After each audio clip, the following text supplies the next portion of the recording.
नमस्कार साथियों, निर्माणवाद की दुनिया में आप सभी का स्वागत है और मैं आपके सामने लेके प्रस्तुत हूं आज का यूजीसी नेट जेआरएफ मनोविज्ञान का सेशन, जो कि रहेगा एनटीए सिलेबस यूनिट 4 के हिसाब से, जो कि है हमारे पास बायोलॉजिकल बेसिस ऑफ बिहेवियर, व्यवहार का जैविक आधार। तो आज इसके ऊपर हम देखेंगे इसके सिलेबस को, जो कि एनटीए के द्वारा दिया गया है। साथ ही साथ हम देखेंगे इसके एमसीक्यू क्वेश्चंस। तो चलिए शुरू करते हैं। तो यहां पे अगर हम देखें तो अगर आप मेरे साथ पढ़ना चाहते हैं यूजीसी नेट के लिए, तो कंप्लीट जो है सिलेबस वो अवेलेबल है, आप इसके ऊपर पढ़ सकते हैं। यूजीसी नेट पेपर सेकंड के लिए, जो कि मनोविज्ञान का है, कोर्स फी अभी आपको 49% डिस्काउंट के साथ 5600 का मिल रहा है, जिसके अंतर्गत आपको लाइव और रिकॉर्डेड क्लासेस सभी के टॉपिक के मिलेंगी। साथ ही साथ 450 घंटे के हमारे पास टोटल कंटेंट देखने को मिलता है। 2500 से ज़्यादा क्वेश्चन है, 1 साल की वैलिडिटी जो कि 2016 से 2024 तक देखने को मिलेगी। और आपको देखने को मिल रहा है कि 5 कंप्लीट मॉक टेस्ट 2 बारी मिलेंगे, तो टोटल 10 मॉक टेस्ट हो जाते हैं। तो ये आपका जुलाई 2025 तक ये वैलिड रहेगा। जुलाई 2025 तक आपको ये वैलिड देखने को मिलेगा। तो चलिए शुरू करते हैं और देखते हैं आज के सेशन को, जो कि है यूनिट 4 का बायोलॉजिकल बेसिस ऑफ बिहेवियर, व्यवहार का जैविक आधार। अगर एनटीए के सिलेबस को देखें कि एनटीए हमारे पास किस तरह से सिलेबस देता है, तो एनटीए का सिलेबस हमें देखने को मिलता है सेंसरी सिस्टम, पहला टॉपिक इसमें दे रखा है। संवेदी तंत्र जो हमें पूरा का पूरा देखने को मिल रहा है, जिसके अंतर्गत अगर हम बात करें तो हमें देखने को मिलता है जनरल एंड स्पेसिफिक सेंसेशंस, हमारे पास विशिष्ट संवेदनाएं, रिसेप्टर्स एंड प्रोसेसेस, ग्राही तंत्र और प्रक्रियाएं, यानी सभी के सभी जो संवेदी हमारे अंग हैं, पांचों के पांचों, उसके इसके अलावा जो हमारे पास बाकी रिसेप्टर्स हमें देखने को मिलते हैं, नॉसी रिसेप्टर्स, थर्मो रिसेप्टर्स जो है, हमें उनके लिए भी हमें यहाँ पे प्रावधान देखने को मिलेंगे। फिर हम करें न्यूरॉन्स, तंत्रिका कोशिकाओं के ऊपर, तो तंत्रिका का स्ट्रक्चर, फंक्शन, टाइप, संरचना, कार्य प्रकार। फिर neural impulse, synaptic transmission, neurotransmitter, तंत्र की संचारक है, अंतर्ग्रंथीय संचरण है और तंत्र की आवेग है। इसकी पूरी प्रक्रिया इसके अंतर्गत पूछी जाती है।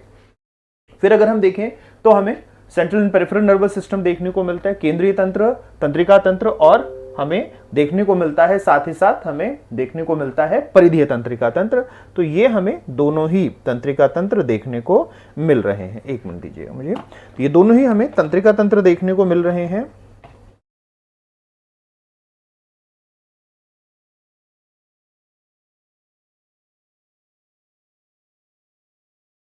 इसके बाद हम बात करते हैं फिजियोलॉजिकल साइकोलॉजी का, हम शरीर क्रियात्मक मनोविज्ञान के ऊपर बात करते हैं।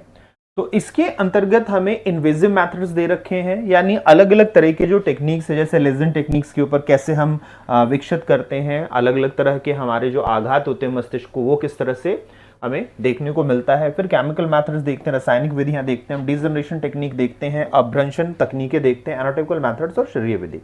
फिर माइक्रो इलेक्ट्रोड स्टडीज है, सूक्ष्म इलेक्ट्रोड अध्ययन है, जिसमें हम ईसीजी देखते हैं, जैसे कि हमारे पास इलेक्ट्रोड से हम अलग अलग तरह के जो न्यूरल स्टडी करते हैं, तंत्रिका अध्ययन करते हैं, वो हमें देखने को मिलता है। फिर इसमें नॉन इन्वेजिव मेथड है, गैर इन्वेजिव विधियां हमें देखने को मिलती हैं।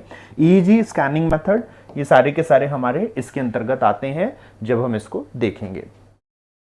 नेक्स्ट फिर हम इसमें बात करें तो मस्कुलर एंड ग्लैंडुलर सिस्टम, पेशीय और ग्रंथीय तंत्र भी पूरा का पूरा, क्योंकि इसी के माध्यम से हम देखेंगे कि हमें जो अलग अलग प्रकार के हमें देखने को मिलते हैं मोटर फंक्शनिंग, जो गामक तंत्र देखने को मिलता है, वो इसी पर बेस्ड होगा पूरा का पूरा। तो इसीलिए इस तंत्र को भी पढ़ना है। फिर मोटिवेशन का बायोलॉजिकल बेसिस, अभिवरण के जैविक आधार, यानी भूख, प्यास, निद्रा, और हमारे पास जो संभोग, सेक्स यानी स्लीप, थर्स्ट और हंगर, इनके लिए हमें क्या देखने को मिलता है, हमें पूरा का पूरा बायोलॉजिकल प्रोसेस के ऊपर बात होती है। और फिर इमोशन का भी बायोलॉजिकल बेसिस, संवेग के जैविक आधार। तो ये हमें देखने को मिलते हैं टॉपिक्स। लास्टली हमारा टॉपिक है जेनेटिक एंड बिहेवियर, अनुवांशिकता व्यवहार, यानी हम क्रोमोसोम्स और इसकी एनॉर्मलिटी की बात करते हैं। एनॉर्मलिटी दोनों जगह पढ़ते हैं, यहाँ पर भी पढ़ते हैं और फिर हम डिसऑर्डर में भी पढ़ते हैं। मैंने अपने क्वेश्चंस के हिसाब से मैंने डिसऑर्डर्स में एनॉर्मली को रखा है, बाकी एनॉर्मली यहाँ पर भी देख सकते हैं। नेचर नर्चर कंट्रोवर्सी और ट्विन स्टडीज और एडॉप्शन स्टडीज, जुड़वां अध्ययन और गोद लेने का अध्ययन, और पालन पोषण, वाद विवाद। तो ये हमें देखने को मिल रहे हैं 8 टॉपिक्स हैं, जो कि इसके अंतर्गत हमें शामिल देखने को मिलते हैं। तो टोटल जो हमारे पास है वो है 10 टॉपिक। टोटल जो हमें देखने को मिलते हैं 10 यूनिट्स, जो कि एनटीए के द्वारा दिए गए हैं। एनटीए में 10 यूनिट्स दिए गए हैं और हर यूनिट में देखेंगे आपकी 7 से 8 टॉपिक जो है, किसी में 9 टॉपिक, किसी में 6 टॉपिक, ये हमें देखने को मिलता है। टोटल 10 यूनिट्स हैं और इसी यूनिट्स के हिसाब से हम डिवीजन ऑफ क्वेश्चंस भी देखते हैं। तो जैसे आपका एक बार ये वाला नेट होता है, इस सेशन होता है, तो फिर मैं लेके आऊंगा कि किस से किस साल कितने क्वेश्चन आए, किस यूनिट से, किस यूनिट की वेटेज थोड़ी ज्यादा है, किस यूनिट की वेटेज कम है। वैसे आइडियली सभी यूनिट्स की वेटेज लगभग बराबर रहती है, फिर भी किसी साल कोई यूनिट ज्यादा, किसी साल कोई यूनिट ज्यादा हमें देखने को मिलता है। टोटल 10 यूनिट्स हमें देखने को मिलते हैं जो एनटीए ने सिलेबस रिलीज किया हुआ है। एनटीए का पब्लिश सिलेबस है, एनटीए के द्वारा जो प्रकाशित हमें सिलेबस देखने को मिलता है। तो चलिए आज के क्वेश्चंस देखते हैं जो कि बायोसाइकोलॉजी से हैं, हमें जैव मनोविज्ञान से देखने को मिलते हैं। Which of the following nerves carry the necessary message from skin, eyes and ears to the central nervous system? आंखों कानों से संवेदी सूचनाओं से संचार को केंद्रीय तक ले जाने वाले स्नायु तंत्र को हम क्या कहते हैं? तो बिल्कुल लड्डू क्वेश्चन है हमारे पास। एफरेंट और एफरेंट नर्व्स हमें देखने को मिलती हैं, तो क्या हमें देखने को मिलेगा? तो यहां दो तरह का तंत्र हमें देखने को मिलेगा। एक हमें देखने को मिलेगा कि जो हमारे पास पीएनएस होता है, पीएनएस से हमारे पास पीएनएस से इंफॉर्मेशन ले जाएगा सीएनएस की तरफ। पीएनएस यानी पेरिफेरल नर्वस सिस्टम, जो हमारा परिधीय तंत्रिका तंत्र देखने को मिलता है उससे। वहीं पर हम देखेंगे दूसरी नर्व्स कौन सी होती हैं, वो हमें सीएनएस से ले जाती हैं पीएनएस तक। तो ये ले जाते हैं सेंसरी इंफॉर्मेशन।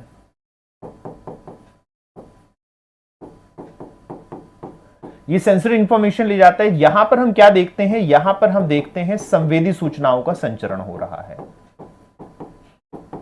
जबकि अगर हम यहां पर देखें तो ये क्या ले जाता है, ये हमें मोटर कमांड ले जाता हुआ दिखता है। ये गामक आदेश लेके जाता है सीएनएस से जब जाएगा, यानी मस्तिष्क और मेरुदंड से, हमें मेरुरज्जु से जो शरीर की तरफ जाता दिखेगा तो उसे हम कहेंगे। तो ये सेंसरी इंफॉर्मेशन होती है, संवेदी सूचनाएं होती हैं। तो जब हम संवेदी सूचनाओं के ऊपर बात करते हैं तो ये कौन लेके जाता है, तो संवेदी सूचनाओं को लेके जाता है एफरेंट नर्व्स। जो हमें अभिवाही देखने को मिलती हैं वो किसको ले जाती है, वो सेंसरी इंफॉर्मेशन संवेदी सूचनाओं को ले जाती है। कौन सी? ये ले जाती हैं एफरेंट नर्व, ये ले जाती हैं हमें अभिवाही, ये ले जाती हैं अभिवाही, ये हमें अभिवाही तो तंत्रिकाएं ले जाती हैं। ये अभिवाही हमारे पास हमें तंत्रिका तंत्र ले जाता है। वहीं पर जब हम देखें केंद्रीय तंत्रिका तंत्र से जो गामक आदेश ले जाने का काम करता है, ये कौन करता है, ये करते हैं एफरेंट नर्व्स। ये हमारी अपवाही तंत्रिकाएं करती हैं, ये अपवाही तंत्रिकाएं करती हैं, ये अपवाही तंत्रिकाएं करती हैं। ठीक है, तो इसीलिए आंसर हमें क्या देखने को मिलेगा, एफरेंट देखने को मिलेगा, अभिवाही देखने को मिलेगा। वहीं पर जब हम क्रैनियल नर्व्स के ऊपर बात करते हैं तो क्रैनियल नर्व्स किसके ऊपर बात करती हैं, तो ये हमें मस्तिष्क तक जो हमें नर्व्स देखने को मिलती हैं जुड़ी हुई, उन्हें हम क्रैनियल नर्व्स कहते हैं। और जो हमें क्रैनियल नर्व्स कहते हैं जो कि मस्तिष्क से हमारी जुड़ी होंगी, उन्हें हम क्रैनियल नर्व्स कहेंगे। तो ये मस्तिष्क तक सूचनाएं ले जाती हैं, ये मस्तिष्क के अंतर्गत हमें देखने को मिलेंगी। चलिए नेक्स्ट देखें। Which of the following is correct for the pheromones? Pheromones के संबंध में निम्नलिखित में से क्या सही है? तो फेरोमोन्स हमारे पास क्या चीजें होती हैं और इनमें से हम किस चीज को फेरोमोन्स के लिए सही देखते हैं, किसे हम फेरोमोन्स कहेंगे? देखिए, जो हमारे पास biochemicals found within the brain, मस्तिष्क के भीतर पाए जाने वाले रसायन को हम कहते हैं transmitting information from neuron to neuron. जैव रसायन जो स्नायु कोशिका को सूचना के अंतरण में भेजते हैं। ये chemical messenger found in central nervous system, केंद्रीय स्नायु तंत्र में पाए जाने वाले रासायनिक संदेशवाहक, या फिर chemical substances emitted by the person into the environment affecting the behaviour of others, जो हमें व्यक्ति द्वारा पर्यावरण में उत्सर्जित रासायनिक पदार्थ जिससे दूसरों का व्यवहार प्रभावित होता है। तो हम किस स्वरूप में देखेंगे इसको, किस स्वरूप में देखेंगे?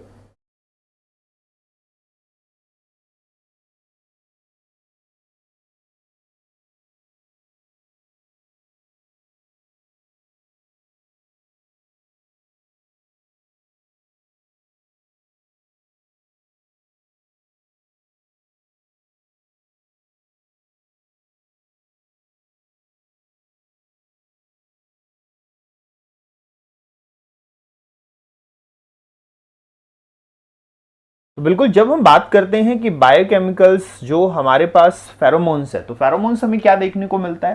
फेरोमोन्स हमारे पास एक्सटर्नल एक्सक्रीटेड हमारे जो होते हैं वो केमिकल सब्सटेंस होते हैं। जब हम बाह्य तौर पर उत्सर्जित करते हैं रासायनिक पदार्थों को शरीर से और उसमें जो अलग अलग तरह के केमिकल्स होते हैं उन्हें फेरोमोन्स कहा जाता है, उन्हें फेरोमोन्स कहा जाता है। जैसे कि अगर हमारे पसीने में जो बदबू आती है, वो पसीने में बदबू किस तरह चीज की होती है जिसको डॉग जो होता है, कुत्ता जो होता है, वो इंसान को पहचानने के लिए प्रयोग करता है, क्योंकि हर व्यक्ति से एक तरह की विशेष गंध आएगी जो कि उसके किसमें होगी, उसके पसीने में निकल रही होगी। तो वो जो गंध होती है जिसको डॉग फिर आइडेंटिफाई कर लेता है और इसी से डॉग पहचानता है कि ये अलग अलग व्यक्ति हैं। डॉग किसी जानवर को, दूसरे जानवर को की पहचान करता है। वो क्या चीज हमें देखने को मिलती है, वो हमें देखने को मिलती है, वही है फेरोमोन्स। उसी को हम फेरोमोन्स कहते हैं, उसी को हम फेरोमोन्स कहते हैं। यहां पर अगर हम देखें केमिकल मैसेंजर्स जो हमें तीनों देखने को मिल रहे हैं, चाहे हम विद इन द ब्रेन देखें, चाहे हम ट्रांसमिशन ऑफ इंफॉर्मेशन देखें, या फिर हम सेंट्रल नर्वस सिस्टम देखें, इन तीनों को हम न्यूरोट्रांसमीटर्स कहते हैं। इन तीनों को जाता है, ये जो केमिकल्स हैं, इन्हीं केमिकल्स को कहा जाता है न्यूरोट्रांसमीटर्स। न्यूरोट्रांसमीटर्स हमारे पास ये तीन तरह से हमें देखने को मिलते हैं। तो जब हम तंत्रिका संचारक रसायन को देखते हैं तो ये तीनों ही तंत्रिका संचारक रसायन है, एक न्यूरॉन से दूसरे न्यूरॉन तक सूचना भेजने में, या फिर जो हमारे ब्रेन के अंदर सूचनाओं को एक जगह से दूसरी जगह, जैसे ग्लूटामेट जैसी चीजें हो गई, जो ब्रेन के अंदर सूचनाओं के संचरण में मदद करती हैं इन ट्रांसमिशन ऑफ द जो हमारा अलग अलग information with in the brain है उसको लेके चलती हैं, या फिर जो सीएनएस से हमें बाहर आती हुई सूचनाएं या अंदर आती हुई सूचनाएं देखने को मिलती हैं, उसके लिए जो हम अलग अलग केमिकल्स देखते हैं। तो ये तीनों ही केमिकल्स न्यूरोट्रांसमीटर की हमारी श्रेणी में आते हैं और इनके हिसाब से इनका अलग अलग, ठीक है। तो ये हमें देखने को मिलते हैं कि ये न्यूरोट्रांसमीटर्स हैं। चलिए नेक्स्ट देखें। Which of the following describes the enduring facilitation of synaptic transmission that occurs following activation of synapses by high intensity and high frequency stimulation of the presynaptic neurons? उच्च प्रबलता और तीव्र आवृत्ति वाले उद्दीपन के पूर्व अंतर्ग्रंथी तंत्रिका कोशिकाओं के क्रियाशीलन के पश्चात होने वाली अंतर्ग्रंथीय संचरण की स्थायी सुसाध्यता का वर्णन निम्नलिखित में से कौन सा करता है?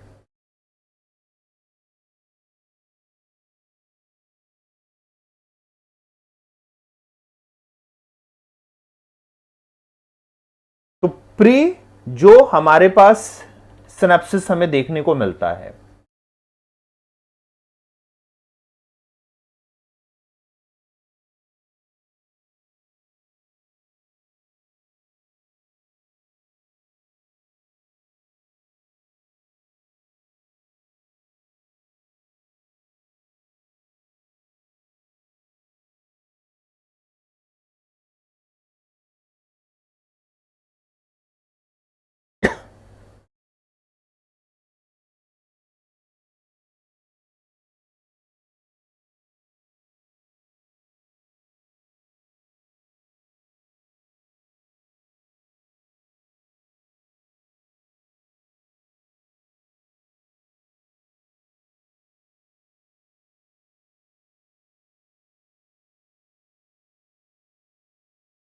चलिए इसको अगर हम देखें तो हमें यहां पे क्या चीज देखने को मिल रही है।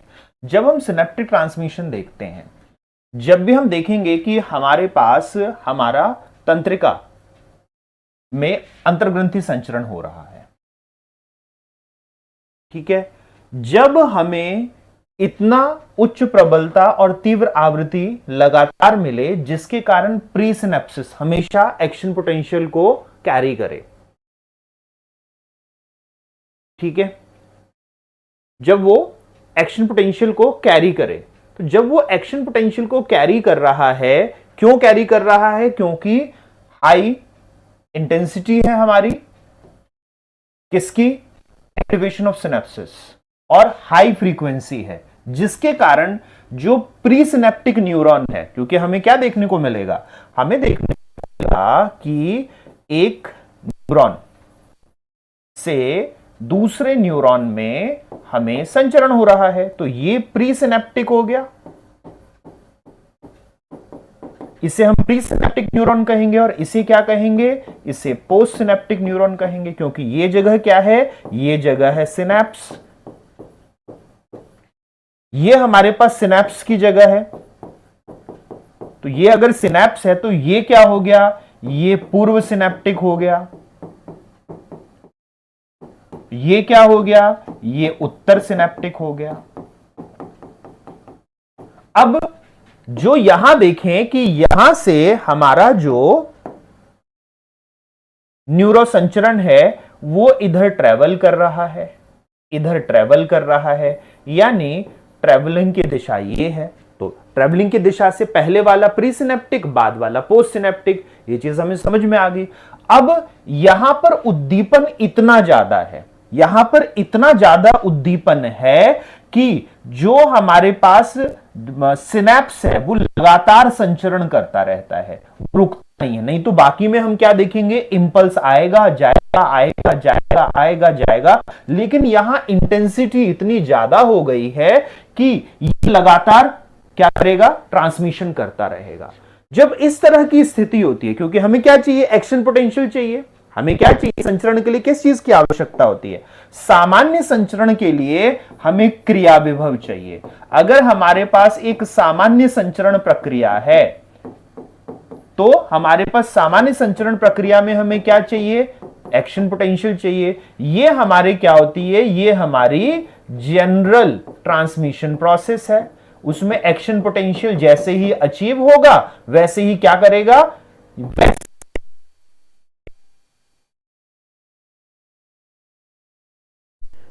ठीक है, इससे इसमें चला जाएगा। नॉर्मली क्या हो रहा है, नॉर्मली हमारे पास एक्शन पोटेंशियल जाता है चले जाता है, एक्शन पोटेंशियल जाता है चला जाता है, एक्शन पोटेंशियल अचीव होना चाहिए, ठीक है, ये नॉर्मल प्रोसेस है। लेकिन जब हम उसमें हमें क्या देखने को मिलेगा, एब्सोल्यूट रिफ्रैक्टरी पीरियड देखने को मिलेगा, और उसमें हमें क्या देखने को मिलेगा, रिलेटिव रिफ्रैक्टरी पीरियड देखने को मिलेगा। जब पोटेंशियल बढ़ता है, जब पोटेंशियल कम होता है, दोनों हमें देखने को मिलते हैं। पोटेंशियल बढ़ते समय हमें एब्सोल्यूट देखने को मिलेगा लीमेन, और जब गिर रहा होगा तो हमें रिलेटिव लीमेन देखने को मिलेगा, रिलेटिव लीमेन देखने को मिलेगा। अब जब हमारी स्थिति हो जिसमें इतना ज्यादा हमारा पोटेंशिएशन हो गया है कि पोटेंशिएशन होने के कारण थोड़ा सा भी न्यूरॉन इधर से इधर जाता रहेगा, थोड़ा सा भी न्यूरॉन इधर से इधर जाता रहेगा। किसी भी तरह की उत्तेजना में यह होता है, जब भी हम किसी भी तरह की उत्तेजना में होते हैं, जैसे हम फियर में हैं, इमोशन में हैं, गुस्से में हैं, तो गुस्से में थोड़ी सी भी सूचना तुरंत जाती रहेगी, तो इसको हम हाई सेंसेशन भी कह देते हैं। हम जैसे बहुत डर लग रहा होता है तो छोटी छोटी आवाजें सुनाई दे रही होती हैं, छोटी छोटी आवाजें भी डर में हमें सुनाई दे रही होती हैं। तो अलग अलग तरह के उत्तेजना में हमें यह देखने को मिलेगा। तो इस स्थिति को क्या कहते हैं, इस स्थिति को कहते हैं लॉन्ग टर्म पोटेंशिएशन, दीर्घावधि प्रभावकरण। इसे दीर्घावधि प्रभावकरण कहते हैं, इसे दीर्घावधि प्रभावकरण कहते हैं जब आपको अचानक रात में बहुत तेज लाइट दिखे, जैसे गाड़ी जा रही होती है ना सामने से, अचानक बहुत तेज लाइट दिखे, थोड़ी देर आंख आप बंद भी करेंगे तो भी थोड़ी देर तक आपको लाइट दिखती रहेगी, तो भी थोड़ी देर तक लाइट दिखती रहेगी, लॉन्ग टर्म पोटेंशिएशन है। लॉन्ग टर्म पोटेंशिएशन है, लाइट दिखना बंद हो जाना चाहिए लेकिन फिर भी आंखों के आगे क्या देखने को मिल रहा है, आंखों के आगे सफेदी देखने को मिल रही है। आप अचानक लाइट, अंधेरे से लाइट में आते हैं तो थोड़ा समय लगता है लाइट आने में, लेकिन जब आप अंधेरे उजाले से एकदम से अंधेरे में जाते हैं तो बिल्कुल भी दिख नहीं रहा होता। तो वो जो दिख नहीं रहा होता वो लॉन्ग टर्म पोटेंशिएशन है। उल्टा नहीं है कि जब आप अंधेरे से रोशनी में जाएंगे तो आंखें बंद कर लेंगे, लेकिन जब आप रोशनी से अंधेरे में जाएंगे तो थोड़ी देर तक कुछ नहीं दिखेगा, क्योंकि वो लॉन्ग टर्म पोटेंशिएशन है। जो आपका प्रकाश आया है वो लगातार जा ही रहा है, अभी इतनी तेज प्रकाश था कि वो लगातार जा रहा है। चलिए नेक्स्ट क्वेश्चन को देखें। तो एक्शन, एब्सोल्यूट और रिलेटिव लीमेन, ये तीनों सामान्य प्रक्रिया के अंतर्गत आते हैं। एक्शन पोटेंशियल हमें देखने को मिलता है, एब्सोल्यूट लीमेन और रिलेटिव लीमेन, इसका फिर उसका पीरियड हमें देखने को मिलेगा, उसका पीरियड भी हमें देखने को मिलता है। ठीक है, चलिए नेक्स्ट देखें। Which of the following statements are wrong, निम्नलिखित में से कौन सा कथन गलत है।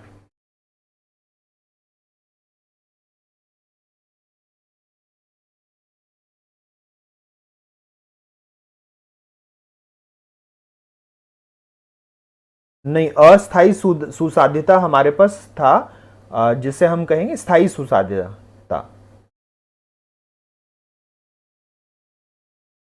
ये हमारे पास कहलाता है किसके लिए, एंड्यूरिंग फैसिलिटेशन के लिए। एंड्यूरिंग फैसिलिटेशन को हम हिंदी में स्थायी सुसाध्यता कहते हैं, स्थायी सुसाध्यता कहते हैं। Which of the following statement are wrong? Which of the following statement are wrong? निम्नलिखित में से कौन सा कथन गलत है? Body's requirement with sleep with varies with age, शरीर की नींद की आवश्यकता उम्र के अनुसार भिन्न होती है। तो ये कथन हमें बिल्कुल ठीक देखने को मिलता है। अगर हम इस कथन को देखें तो ये कथन ठीक है। जैसे जैसे हमारी एज बढ़ेगी, एज बढ़ती है, वैसे वैसे स्लीप टाइम कम होता जाता है। आयु की वृद्धि के साथ हमारी नींद की आवश्यकता कम होती जाती है। आयु की वृद्धि के साथ ये हमें नींद की आवश्यकता कम होती हुई दिखती है। तो ये बिल्कुल ठीक है। अलग अलग उम्र में हमें अलग अलग प्रकार की नींद आवश्यकताएं होती हैं, अलग अलग प्रकार की नींद आवश्यकताएं होती हैं। फिर हम बात करें, tertiary prevention is action taken to identify and treat an illness और injury early with an aim of stopping और रिवर्सिंग द प्रॉब्लम। तृतीयक निवारण ऐसी प्रक्रिया है जो समस्या को रोकने अथवा विपरीत करने के उद्देश्य से किसी बीमारी अथवा चोट की पहचान करता है। तो ये हमारे पास गलत है।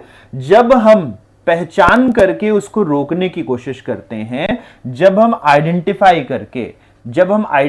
करके स्टॉप या रिवर्स करने की कोशिश करते हैं, जब हम किसी भी समस्या को हम पहचान करके और उसको रोकने या विपरीत करने का प्रयास करते हैं, तो ये हमारा कहलाता है प्राइमरी प्रिवेंशन। ये प्राइमरी प्रिवेंशन है, ये हमारा प्राथमिक रोकथाम है। ये प्राथमिक रोकथाम हमें देखने को मिल रहा है। ये प्राथमिक रोकथाम है। आपको रोग के नाम से क्वेश्चन मिले, ये रोकथाम के नाम से क्वेश्चन मिले, रोकने ये रोकथाम के नाम से प्रिवेंशन है हमारे पास। तो ये निवारण भी कहा गया है इसको। तो प्राथमिक निवारण है, ये हमें प्राथमिक निवारण देखने को मिलता है। प्राथमिक निवारण होता है कि हम किसी बीमारी से पहले, किसी बीमारी के होने से पहले उसके लिए अगर हम कोई उपाय कर रहे हैं तो उसे हम प्राथमिक निवारण कहते हैं। For any kind of disease if we are working to prevent it then it is called primary intervention. Secondary क्या होता है? जब कोई बीमारी हो जाती है और उसके शुरुआत में अगर हम उसका इलाज करना शुरू कर दें जिससे कि उस बीमारी के इफेक्ट ना पड़े, उसका प्रभाव ना पड़े, शुरुआत में ही हम बीमारी होने के तुरंत ही उसको रोकने के लिए उसका इलाज करने की जो कोशिश करते हैं, उसे क्या कहते हैं? उसे सेकेंडरी प्रिवेंशन कहा जाता है, उसे द्वितीयक कहा जाएगा रोकथाम। वहीं पर जब हम देखेंगे कि बीमारी हो चुकी है और उससे नुकसान हो चुका है शरीर को नुकसान हो चुका है, और तब हम उसको वहीं पर रोकने की कोशिश करते हैं और ये कोशिश करते हैं कि नुकसान और ज्यादा ना हो। साथ ही साथ कोशिश इस चीज की भी करते हैं कि हम नुकसान को वापस सुधार कर सकें। हम जितना भी डैमेज हो चुका है बॉडी को या कंडीशनिंग को या फंक्शनिंग को, कंडीशन ऑफ बॉडी या फंक्शनिंग ऑफ द बॉडी, उसको हम रिवर्स कर सकें या उसको हम उपचार कर सकें, तो इसे टर्शरी कहा जाता है। तो ये 3 लेवल का हमें इंटरवेंशन देखने को मिलता है। हस्तक्षेप 3 स्तर का मिलता है बीमारी का। पहले ही कुछ रोग कर लें, जैसे आप हेलमेट पहन लें, तो हमने क्या देखा? ये प्राइमरी प्रिवेंशन है कि हम पहले ही हेलमेट करते हैं। सेकेंडरी प्रिवेंशन अगर हमें देखने को मिलता है कि आपने हेलमेट नहीं पहना है तो हम आपको क्या करेंगे? चोट लगने की संभावना रहेगी। चोट लगती है तो तुरंत ही चोट लगने के ऊपर उसको इलाज करवाया जाए, तो इसे हम सेकेंडरी प्रिवेंशन कहेंगे। वहीं पर किसी को चोट लग गई, चोट लगने के बाद उसका सेकेंडरी ट्रीटमेंट हुआ, उसका यानी सेकेंडरी प्रिवेंशन होने की कोशिश की गई, उसके बावजूद उसके ब्रेन को कुछ लिएजन हो जाता है, कोई आघात लग जाता है और उसको अलग अलग तरह के हमें साइकोटिक या फिर फिजियोलॉजिकल डिसऑर्डर्स देखने को मिलते हैं, उसके अंदर विकार देखने को मिलते हैं। अब उस विकार के लिए जो हम काम करेंगे, मान लिया उसके ब्रोका एरिया को या रिंकी एरिया को नुकसान पहुंच गया, तो उसको डिस्फेजिया हमें देखने को मिला कि डिस्फेजिया सेकेंडरी डिस्फेजिया हो गया, उसको द्वितीयक हमें डिस्फेजिया देखने को मिलेगा। अब द्वितीयक डिस्फेजिया के लिए जो जो हम काम करेंगे वो सारा टर्शरी प्रिवेंशन कहलाएगा, वो तृतीयक हस्तक्षेप कहलाएगा, या तृतीयक निवारण या तृतीयक हमारा रोकथाम कहलाएगा। ठीक है, फिर देखते हैं एंडोफ्राइन्स आर रिलीज ड्यूरिंग एक्सरसाइज। बिल्कुल, एंडोफ्राइन्स हमारे पास, और यही एंडोफ्राइन हमें क्या करता है, स्ट्रेस से बचाता है। ये हमें स्ट्रेस से बचाता है। जब हम एक्सरसाइज करते हैं, योगा करते हैं, तो हमारे शरीर में एंडोफ्राइन्स रिलीज होते हैं, जो कि हमें अलग अलग स्ट्रेस के रिलेटेड सिम्टम्स से बचाते हैं, तनाव से जुड़े हुए चीजों को बचाते हैं। Excessive alcohol consumption leads to shrinking of frontal lobe. बिल्कुल, ये भी हमें फ्रंटल लोब का लेजन हमें देखने को मिलता है। फ्रंटल लोब को नुकसान पहुंचता है ज्यादा शराब पीने से या ड्रग के ओवरडोज होने से, शराब और ड्रग के ओवरडोज से या इसको पीने से, तो ये भी हमें देखने को मिलेगा। सही है। अब क्योंकि हमसे क्वेश्चन में पूछा गया है व्हाट इज रॉन्ग, क्या गलत है, तो आंसर यहां पे दूसरा हो गया। चलिए नेक्स्ट क्वेश्चन को देखें। Pattern of familiar transmission of intelligence from one generation to other investigated in which of the following. एक पीढ़ी से दूसरी पीढ़ी तक बुद्धि के कौटुंबिक अंतरण के संरूप का निम्नलिखित में से किस में अन्वेषण किया जाता है। जब हम फेमिलियन ट्रांसमिशन ऑफ इंटेलिजेंस की बात करते हैं, हम यहां कौटुंबिक या फिर हम आनुवांशिक अंतरण की बात करते हैं। यहां पे बुद्धि के कौटुंबिक कह लें इसको, या फिर हम आनुवांशिक, परिवार के अंदर आनुवांशिक अंतरण कितना है, परिवार के अंदर आनुवांशिक अंतरण कितना है, इसके ऊपर हम यहां पे बात कर रहे हैं कि परिवार में हमें कितना आनुवांशिक अंतरण देखने को मिल रहा है, कितना हमें देखने को मिल रहा है।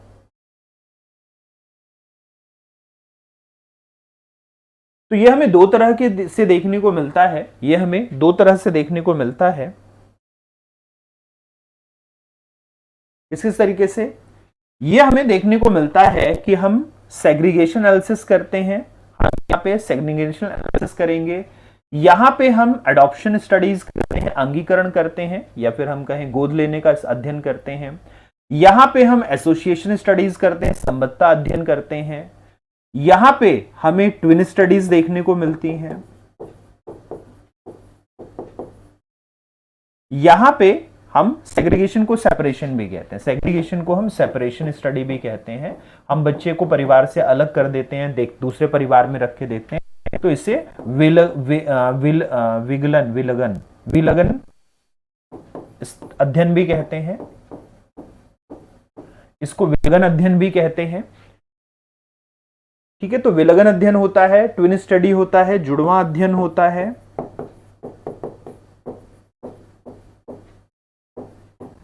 तो एडॉप्शन है, ट्विन है, एसोसिएशन है, सेपरेशन है, सेग्रीगेशन है,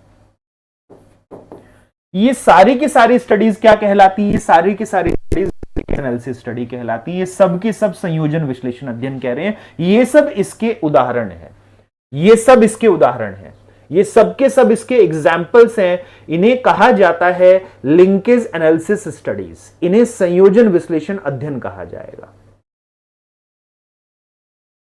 इन्हें संयोजन अध्ययन कहा जाएगा, इन्हें संयोजन अध्ययन कहा जाता है।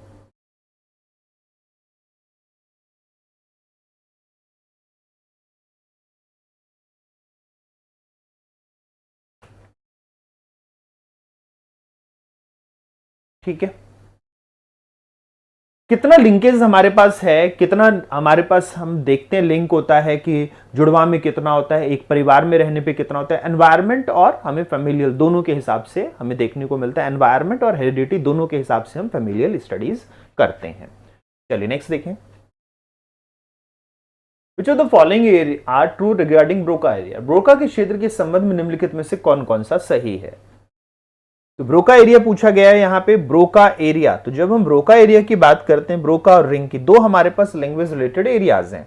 दो हमने देखा था कि हमारे पास लैंग्वेज रिलेटेड हमें देखने को मिलता है, फ्रंटल हमारे पास लोब में स्थित है,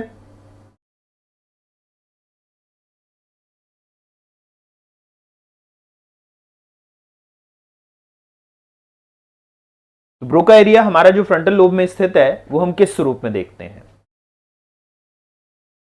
तो बिल्कुल जब हम ब्रोका एरिया के ऊपर बात करेंगे तो ब्रोका एरिया हमारे पास किसके ऊपर है, ये फ्रंटल लोब में रहता है, ये बिल्कुल ठीक है। ललाट खंड में हमारे पास थर्ड हमें देखने को मिलेगा कि ये हमारे पास थर्ड कन्वर्जन में है, तीसरे जो हमारे पास गहरा हमें स्थान देखने को मिलता है वहां हमें ये देखने को मिलता है।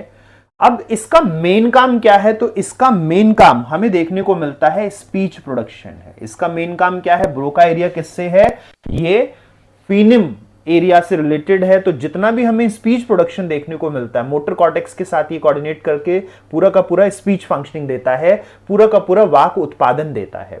जबकि अंडरस्टैंडिंग एंड प्रोसेसिंग, या जिसे हम कंप्रीहेंशन कहें और साइन लैंग्वेजेस कहें, ये दोनों कौन करता है, यानी ये दोनों ही हमारे पास क्या है, ये दोनों ही कॉम्प्रीहेंशन है। ये हमें पाठबोध या भाषा बोध देखने को मिलता है, पाठबोध या भाषा बोध देखने को मिलता है, जो किसके द्वारा है, जो हमें रिंकीज एरिया के रूप में देखने को मिल रहा है। ये हमारे पास रिंकी क्षेत्र है, ये हमें रिंकी क्षेत्र के रूप में देखने को मिलते हैं। ये दोनों हमारे पास रिंकी क्षेत्र के रूप में देखने को मिलते हैं, इसीलिए ये दोनों यहां पे हमारे आंसर नहीं होंगे। आंसर हमें देखने को मिलेगा पहला, केवल ए और बी।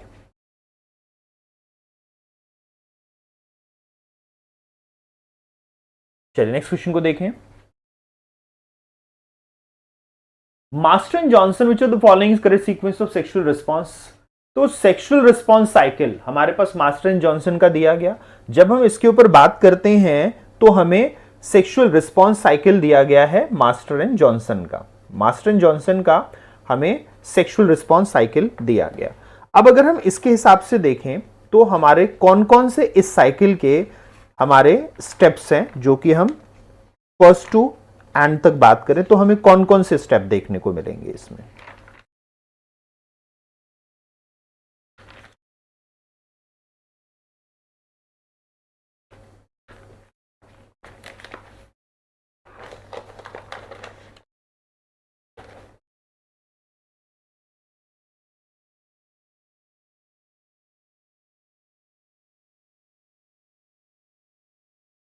चलिए फटाफट देखें। तो बिल्कुल जब हम बात करते हैं तो 1962 में हमें देखने को मिलता है सेक्सुअल रिस्पॉन्स साइकिल। यहां हमें काम अनुक्रिया चक्र के रूप में 1962 में मास्टर एंड जॉनसन ये थ्योरी देते हैं, मास्टर जॉनसन ये हमारे पास थ्योरी देते हैं, और ये हमें 4 पद देखने को मिलते हैं। इस साइकिल के हमें 4 स्टेप्स देखने को मिलते हैं। इसमें हमें 4 पद देखने को मिलते हैं जो कि चक्रीय हमें कहे जाते हैं। जैसे मोटिवेशन का साइकिल हमें देखने को मिलता है, तो ये एक तरह का हमारा क्या है, ये एक तरह का मोटिवेशन रिस्पॉन्स साइकिल है। ये एक मोटिवेशन रिस्पॉन्स साइकिल है जिसमें हम किस चीज के ऊपर बात करते हैं। तो यहां पे हम बात करते हैं कि सबसे पहले हमें देखने को मिलता है एक्साइटमेंट। सबसे पहला जो हमारा स्टेप है इसमें वो है एक्साइटमेंट का। डिजायर इस साइकिल का हिस्सा नहीं होता, डिजायर इस साइकिल का हिस्सा नहीं होता। प्लेहू हमें प्लेटू जिसे हम पठार कहेंगे या समताप कहेंगे, ये हमें सेकंड स्टेप देखने को मिलता है। थर्ड स्टेप हमें देखने को मिलता है इसका पीक एक्साइटमेंट का, उससे हम ऑर्गेज्म कहते हैं। और फिर हमारे पास एक्साइटमेंट खत्म हो जाती है जिसे हम रेजोल्यूशन कहते हैं, जिसे हम रेजोल्यूशन कहते हैं। तो ये 4 स्टेप हमें देखने को मिलते हैं, ए सी डी ई, जो कि हमें पहला ही आंसर देखने को मिलता है। ए सी डी ई जो कि पहला आंसर देखने को मिला। ठीक है, तो ये हमें काम अनुक्रिया चक्र देखने को मिलता है जिसके 4 पद हैं, मास्टर एंड जॉनसन के द्वारा ये दिया गया है। चलिए नेक्स्ट क्वेश्चन को देखें। नीचे 2 कथन दिए गए हैं, इनके हिसाब से हमें आंसर बताने हैं। Chances of inheriting the dominant gene are twice in females as compare to males. पुरुषों की तुलना में महिलाओं में प्रधान गुणसूत्रों के संवहन की संभावना 2 गुना होती है। तो क्या हमें स्त्रियों में, महिलाओं में 2 गुना देखने को मिलेगा? अगर हम देखें तो बिल्कुल हमें जो डोमिनेंट जीन्स होते हैं वो 2 गुना होंगे। क्यों होंगे? क्योंकि फीमेल्स के पास XX क्रोमोसोम सेट होता है, जबकि मेल्स के पास, हमें पुरुषों के पास, महिलाओं में हमें XX क्रोमोसोम सेट देखने को मिलता है, पुरुषों में हमें XY देखने को मिलता है, यानी दोनों का सेट अलग है। इसीलिए आपको बहुत गंजे जो पुरुष होंगे वो ज्यादा दिखेंगे, महिलाएं के जो बाल उड़ेंगे ये बहुत कम देखने को मिलेंगे, क्योंकि बाल उड़ने के लिए जो जीन्स, रिसेप्टिव जीन्स है वो किस पे पाया जाता है? वो एक्स क्रोमोसोम पे पाया जाता है। अब क्योंकि महिलाओं के पास 2 एक्स क्रोमोसोम होते हैं, इसीलिए उनके बाल सुरक्षित रहते हैं, लेकिन पुरुषों के पास 1 एक्स होता है और अगर ये खराब है तो इसीलिए इनके बाल तो शर्तिया तौर पर उड़ेंगे ही, इनके बाल शर्तिया तौर पर उड़ेंगे ही। इसीलिए कहा जाता है कि पुरुष जो हैं वो क्या हैं? वो घटिया मनुष्य हैं। किसमें? आनुवांशिक तौर पर। आनुवांशिक तौर पर पुरुष घटिया मनुष्य होते हैं और महिलाएं ज्यादा बेहतर मनुष्य होती हैं। आनुवांशिक तौर पर genetically females are better humans than the mails.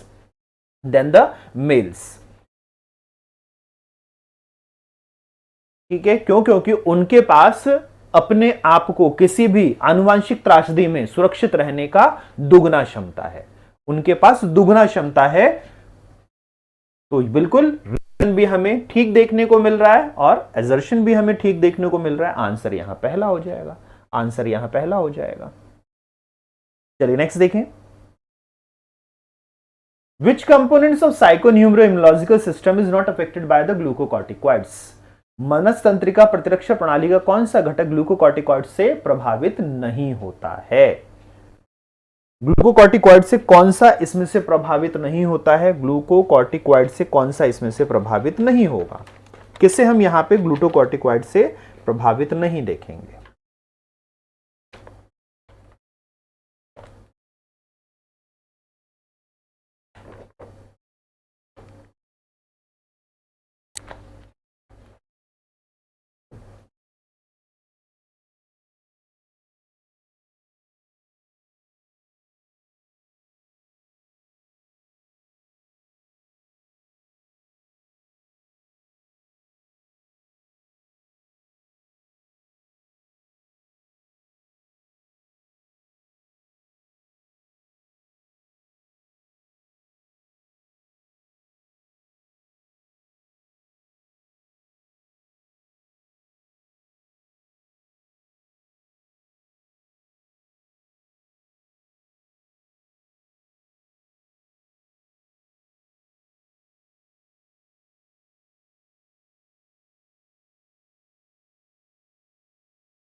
चलिए देखें, तो यहां पे हमारे पास प्योर हमें देखने को मिलता है कि हमारा बायोलॉजिकल क्वेश्चन है, प्योर बायोलॉजिकल क्वेश्चन है। जब हम इम्यूनोलॉजिकल सिस्टम के ऊपर बात करते हैं, इम्यूनोलॉजिकल सिस्टम के ऊपर बात करते हैं, तो जो हमारे पास पोस्टीरियर पिट्यूटरी है, ये हमारे पास किससे काम करेगा?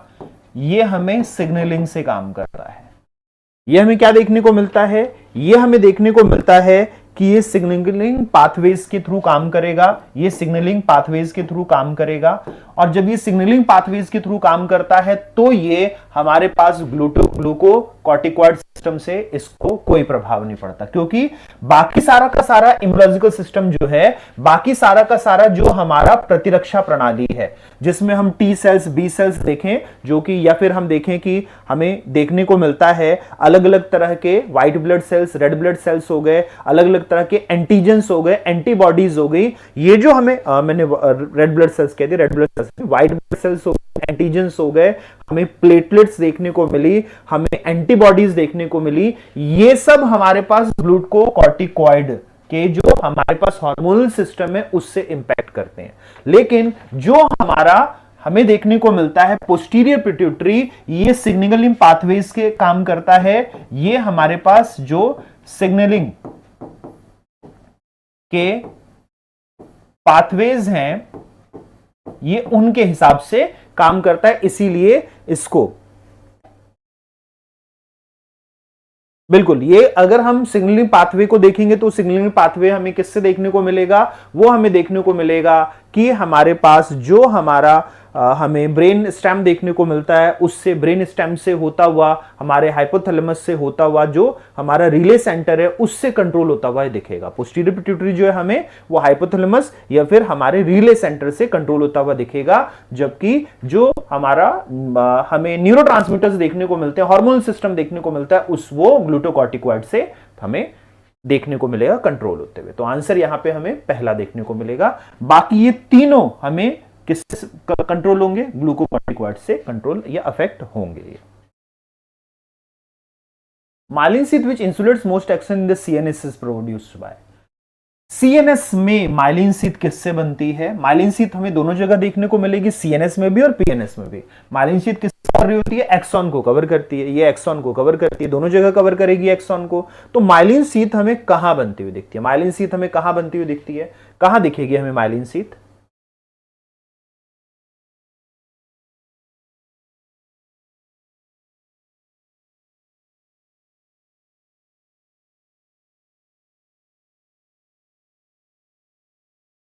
तो बिल्कुल फिर से लड्डू क्वेश्चन है, क्योंकि यहां पे हमसे सीएनएस पूछा गया है। माइलिन शीथ में जिसे हम ध्वल मज्जा कहते हैं, वो उसमें हमें क्या देखने को मिलता है? इसमें पूछा गया है सीएनएस में, यानी केंद्रीय तंत्रिका तंत्र में। सीएनएस का मतलब क्या हो गया? केंद्रीय तंत्रिका का तंत्र। तो जब हम सीएनएस की बात करें तो सीएनएस हमें कहां देखने को मिलता है? सीएनएस में हमें डेंड्रोसाइट्स में देखने को मिलेगा। ये हमारे पास सीएनएस में शीत का उत्पादन करता है, ये सीएनएस में शीत का उत्पादन करता है। वहीं पर अगर हम पीएनएस की बात करें, पेरिफेरल नर्वस सिस्टम, हम परिधीय तंत्रिका तंत्र की बात करें तो परिधीय तंत्रिका तंत्र में कौन उत्पादन करेगा? तो श्वान सेल्स होती हैं जो हमें किस में देखने को मिलती हैं? ये पीएनएस में उत्पादन करते हैं। ये हमें धवल मज्जाच्छिद्र देखने को मिलता है, हमें जो माइलिन शीथ देखने को मिलती है, पीएनएस में उत्पादन श्वान सेल्स करेंगे, जबकि सीएनएस में उत्पादन उसका ऑलिगोडेंड्रोसाइट्स करेंगे, ऑलिगोडेंड्रोसाइट्स करेंगे। तो ये दोनों का कंपैरिजन हमें ध्यान रखना है। The largest structure in the limbic system, उपवलकुटीय तंत्र में सबसे बड़ा हमें सिस्टम क्या देखने को मिलेगा? जब हम उपवलकुटीय तंत्र को देखेंगे तो उसमें हमें क्या चीज सबसे बड़ी देखने को मिलती है? क्या चीज सबसे बड़ी देखने को मिलती है?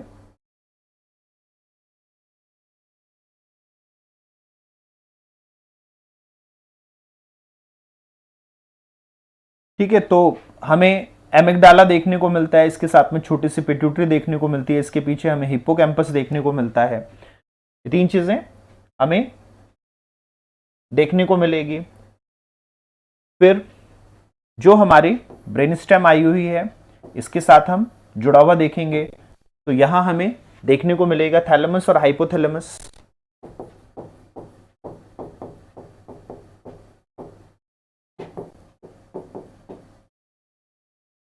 ये छोटा वाला पिट्यूटरी हो गया, ये हमें एमिगडाला देखने को मिला।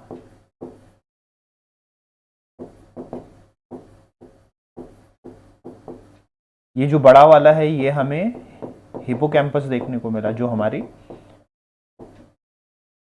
ये ब्रेन स्टेम देखने को मिला। इसी के ऊपर पॉन्स होगा हमारे पास, इसी का अपर पार्ट हमें पॉन्स देखने को मिलेगा। इसके बाद फिर हमें इसमें जो देखने को मिलता है, हमें कॉर्टेक्स से देखने को मिलेगा, और इसके बाद जो हमें देखने को मिलता है इसे हम कहते हैं सिंगुलेट जायरस। इसे हम कहते हैं सिंगुलेट जायरस। और फिर इसके ऊपर हमें ब्रेन देखने को मिला। ये बहुत बड़ा ब्रेन हो गया, मैंने क्योंकि बड़ा करके बताया इसलिए ब्रेन इससे बहुत बड़ा रहेगा, ये बहुत छोटा सा पोर्शन रहता है, इसके ऊपर फिर पूरा ब्रेन का हिस्सा रहेगा। तो इन चारों में अगर हम सबसे ज्यादा कहें तो ये हमें सिंगुलेट जायरस देखने को मिल रहा है, ये हमें सिंगुलेट जायरस देखने को मिल रहा है। बिल्कुल, इसमें अगर हम देखेंगे तो फॉनिक्स हमारे पास पॉइंट फॉर्म होगा, इसके कंपैरिजन में पिट्यूटरी से भी हमें छोटा देखने को मिलता है। कौन सा? फॉर्निक्स। तो फॉर्निक्स यहां इनमें सबसे छोटा हमें देखने को मिलेगा। ठीक है, चलिए नेक्स्ट देखें।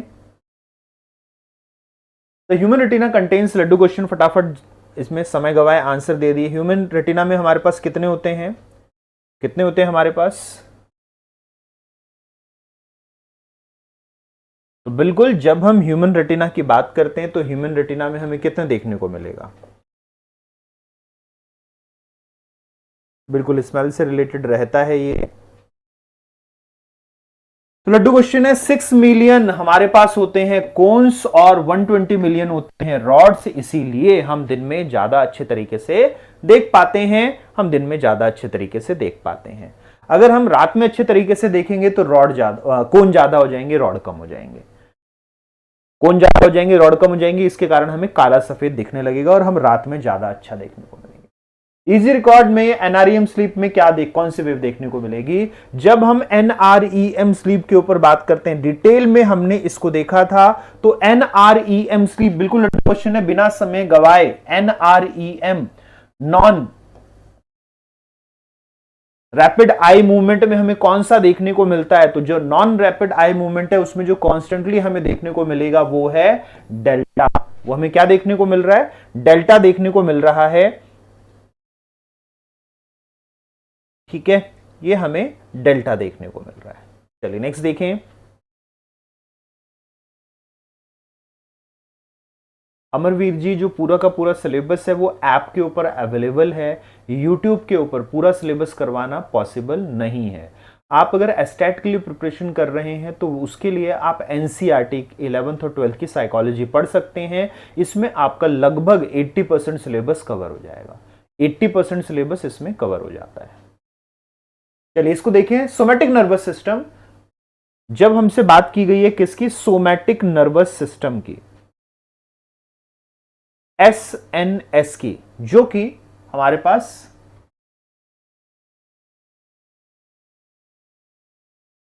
फंक्शन करता है किसके माध्यम से? किसके माध्यम से हमें कायिक तंत्रिका तंत्र काम करेगी?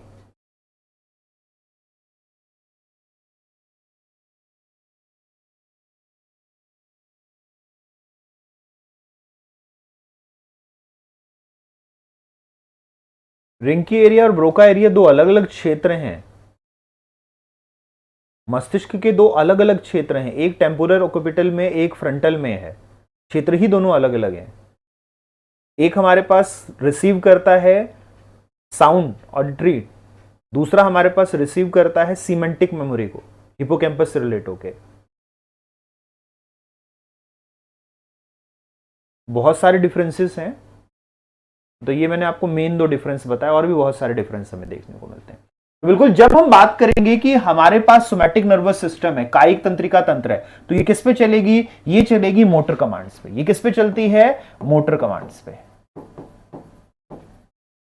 कायिक तंत्रिका तंत्र पूरा का पूरा हमें गामक आदेशों पे चलता है। अब गामक आदेश किसको चलाते हैं? तो गामक आदेश हमारे पास चलाते हैं किसको? ये हमें देखने को मिलेगा क्रैनियल और स्पाइनल, कपालीय और मेरुदंडीय से हमारे पास, क्योंकि ये लेके जाएंगे किसको? सारे के सारे गामक आदेशों को लेके जाएंगे। ये सारे के सारे गामक आदेशों को लेके जाएंगे। ये हमें क्या देखने को मिलेगा? सारे गामक आदेशों को ले जाने का काम कौन करेगा? कपाल से, स्पाइन, मेरुदंड से, फिर हमारे पीएनएस की तरफ जाएगा, फिर हमें ये पीएनएस की तरफ जाएगा। चलिए नेक्स्ट देखें। Which of the following hypothalamic nuclei were considered as hunger regulator? बिल्कुल लड्डू क्वेश्चन है। निम्नलिखित में कौन सा हमारे पास भूख नियंत्रक के रूप में जाना जाता है? किसे हम भूख नियंत्रक कहेंगे? किसे हम कहेंगे कि ये भूख नियंत्रक है? किसे हम कहेंगे ये भूख नियंत्रक है?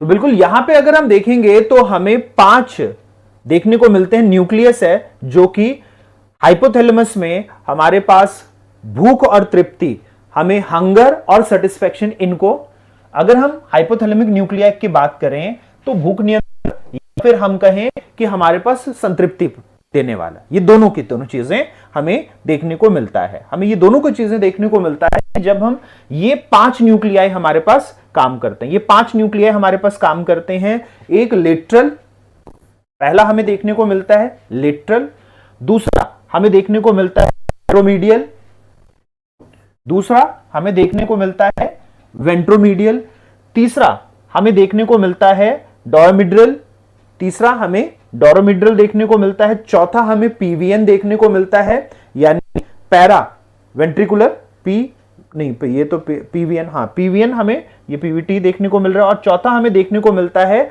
ऑक्टक, जो हमारे पास धनुषाकार हमारा न्यूक्लियाई होता है वो हमें देखने को मिलता है। तो चौथा हमें ऑर्क्यूट न्यूक्लियाई देखने को मिलता है, ऑर्क्यूट न्यूक्लियाई देखने को मिलता है।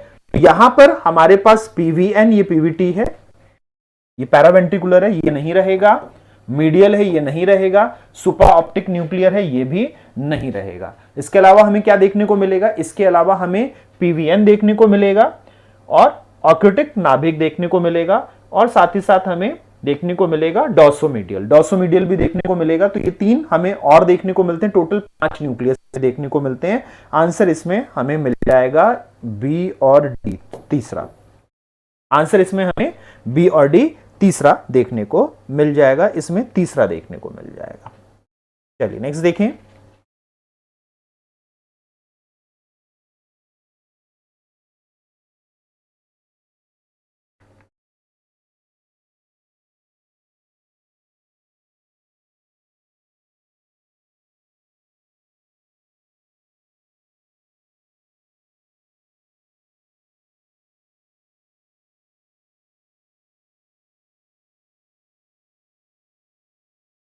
पोस्टीरियर पिट्यूटरी हार्मोन्स, परवर्ती पिट्यूटरी हार्मोन को पहचानिए।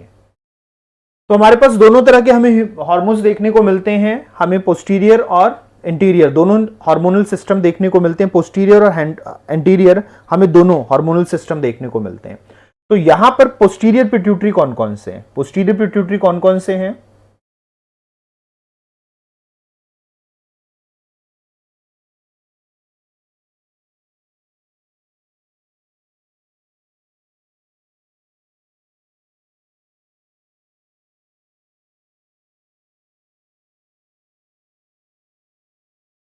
तो पोस्टीरियर पिट्यूटरी यानी हम परवर्ती पिट्यूटरी की बात करेंगे, ये मुख्यतः हमारे पास 2 देता है, एंटीरियर और पोस्टीरियर 2 में देखेंगे हम।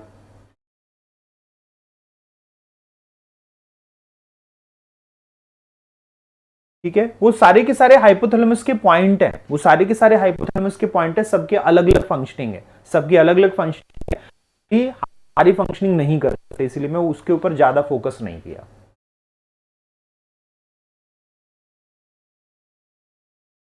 तो बिल्कुल जब हम बात करेंगे पोस्टीरियर पिट्यूटरी की, तो पोस्टीरियर पिट्यूटरी परवर्ती अगर हम देखें तो हमें क्या चीज देखने को मिलती है?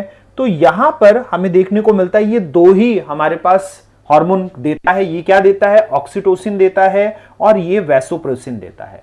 जबकि अगर हम बात करें किसकी, एंटीरियर पिट्यूटरी की, हम बात करें आंतरिक पिट्यूटरी की, तो वो देता है हमें क्या क्या देखने को मिलेगा?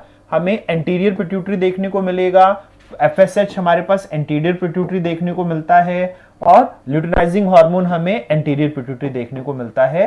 तो ये सारे के सारे हमें एंटीरियर पिट्यूटरी देखने को मिलेंगे, जबकि ऑक्सीटोसिन और ये हमें देखने को मिल रहा है पोस्टीरियर पिट्यूटरी। तो आंसर यहां पे हमारे पास सी और ई चौथा हो जाएगा, आंसर यहां पे चौथा देखने को मिलेगा। ये सब फैक्चुअल क्वेश्चन है, ये सब फैक्चुअल क्वेश्चन है।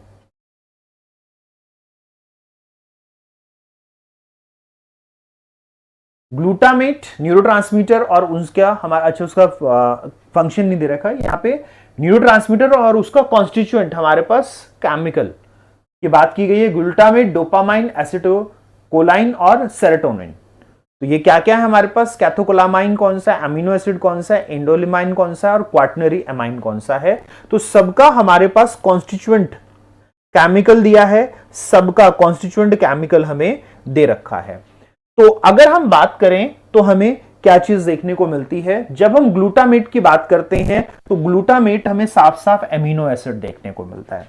ग्लूटामेट एमिनो एसिड से आंसर निकल गया, आपका आंसर तो पहले से ही आ गया। ग्लूटामेट सबसे आसान था इसमें, हमें बाकी भी आसान है, डोपामाइन भी बहुत मुश्किल नहीं है। तो हम अगर डोपामाइन की बात करते हैं तो ये हमें कैलामाइन देखने को मिलता है, ठीक है, कोलामाइन हमें देखने को मिलता है। तो डोपामाइन हमें क्या देखने को मिल रहा है? ये कोलामाइन हमें देखने को मिल रहा है। वहीं पर सी के ऊपर हम बात करें तो हमें क्या चीज देखने को मिल रही है? तो यहां पे सेरोटोनिन हमारे पास इंडोलोमाइन है और एसिटोकोलाइन हमारे पास एक क्वाटनरी एमाइन है। आंसर हमें इसी से डी मिल गया, आंसर हमें यहां पे डी मिल गया। तो एक ही से पहचान हो गई हमारे पास, चाहे ग्लूटामेट पता हो, डोपामाइन पता हो, ये चारों ही वैसे बहुत फेमस है, चारों ही बहुत फेमस है, कोई दिक्कत नहीं है। इनका कॉन्स्टिट्यूएंट केमिकल है हमारे पास, इनका आधार जो रसायन है वो इसमें दिया गया है, जो कि जैविक रसायन, ये सारे जैविक रसायन है। अमीनो एसिड हमें इंडोलोमाइन देखने को मिलेगा, एमाइन या एमिनो एसिड्स हमें देखने को मिल रहे हैं, जो कि कॉन्स्टिट्यूएंट होते हैं हार्मोन या प्रोटीन्स के लिए हमारे पास। फिर हमें एंटीजन देखने को मिल रहा है, phagocytes, T cells, B cells, ये सारा हमारा क्या है? इम्यून सिस्टम का हमें सेल्स देखने को मिल रही है। इम्यून सिस्टम के सेल्स हैं सभी के सभी, इसके हिसाब से हम फंक्शनिंग देख रहे हैं। इम्यून सिस्टम के सेल्स के हिसाब से हम यहां पे फंक्शनिंग देख रहे हैं। तो हमें कौन सी चीज देखने को मिलेगी इसमें?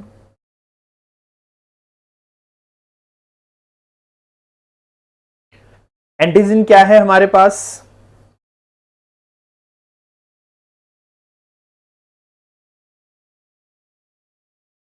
जिसको हमारे सेल की एंटीबॉडी पहचानती है, जिसको हमारे सेल की एंटीबॉडी पहचानती है उसे हम एंटीजन कहते हैं। तो एंटीजन क्या होते हैं? ये होते हैं फॉरेन सेल्स, बाह्य कोशिकाएं जो हमारे शरीर में पहचानी जाती हैं एंटीबॉडी के द्वारा।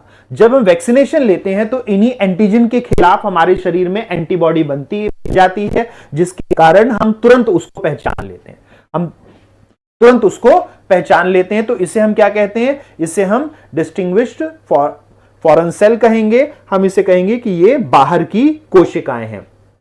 फिर हम फैगोसाइट्स के ऊपर बात करें तो जो इस तरह के जो माइक्रो ऑर्गेनिज्म है उसको खा लेंगे, उसको डिस्ट्रॉय कर देंगे, उन्हें हम क्या कहते हैं? उन्हें हम कहते हैं फैगोसाइट्स। उन्हें कहते हैं फैगोसाइट्स, जो कि हमें डब्ल्यूबीसीज में देखने को मिलेंगे, व्हाइट ब्लड सेल्स में फैगोसाइट्स देखने को मिलेंगे, जो इस तरह के जो माइक्रो ऑर्गेनिज्म है उनको नष्ट करते हैं, उनको खा लेते हैं। इन्हें हम फैगोसाइट्स या एंटीबॉडी कहते हैं। इन्हीं को हम फैगोसाइट्स या फिर एंटीबॉडी कहते हैं, इन्हीं को एंटीबॉडी का नाम दिया जाता है। तो एंटीजन को खाने वाले कौन है? वो है एंटीबॉडी।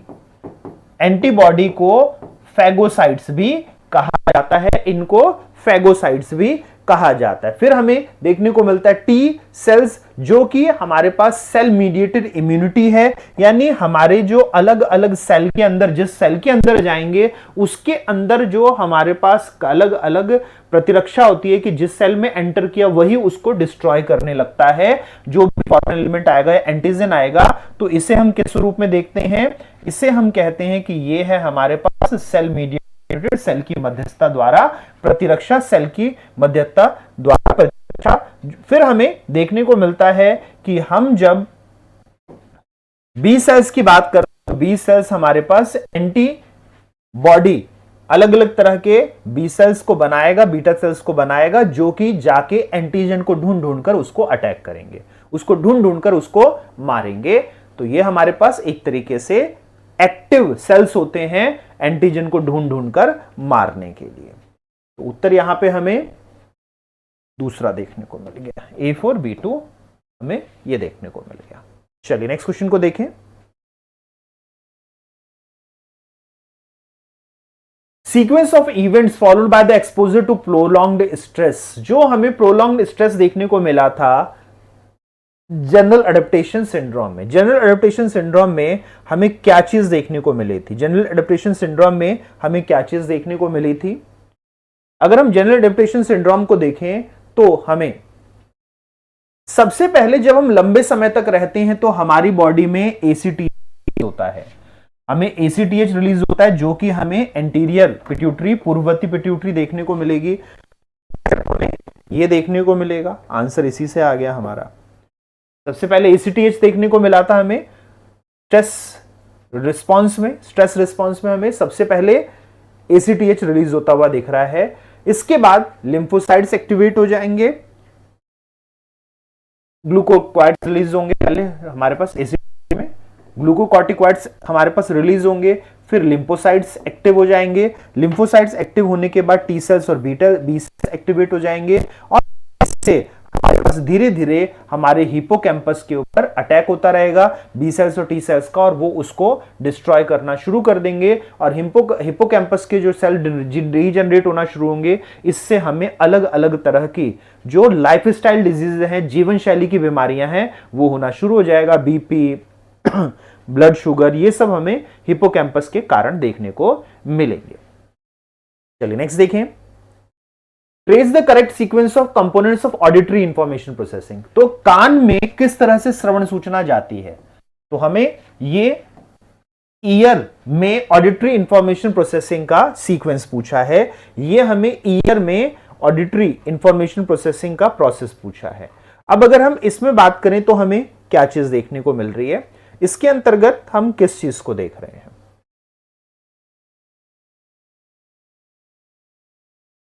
इंफीरियर कॉर्नियस हमें अवर मध्य मस्तिष्क वक्र देखने को मिल रहा है। कॉक्लियर न्यूक्लियस या ऑलिवर न्यूक्लियाई जिसको हम कहते हैं, जो हमें कर्णावत बीच में कान के अंदर जो शंख जैसी चीज होती है उसको देख रहे हैं।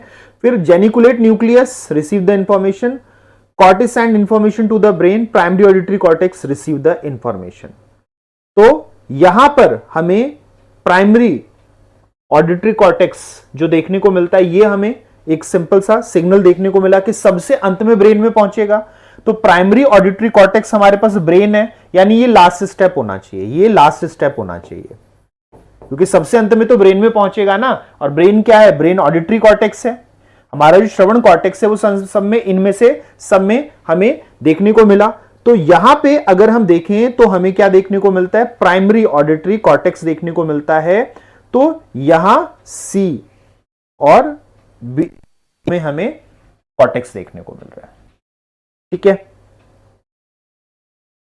अब यहां अगर हम देखें तो जो सबसे पहले कान का पर्दा, यहां कान का पर्दा हमें दिया नहीं गया। सबसे पहले किसके ऊपर रिसीव होती है, कान के पर्दे पर रिसीव होती है, कान का पर्दा यहां नहीं दिया गया। कान के पर्दे के बाद उसके अंदर हमारे पास फ्लूइड भरा होता है, उस फ्लूइड को कॉर्टिसेंट्स रिसीव करती है, कॉर्टी अंग उसको रिसीव करता है। तो यहां पे हमें सबसे पहला डी देखने को मिलेगा। इसमें अगर हम देखें तो सबसे पहले कान के पर्दे के बाद हमें कॉर्टाई देखने को मिलेगा, कॉर्टाई सिलाई देखने को मिलेगा।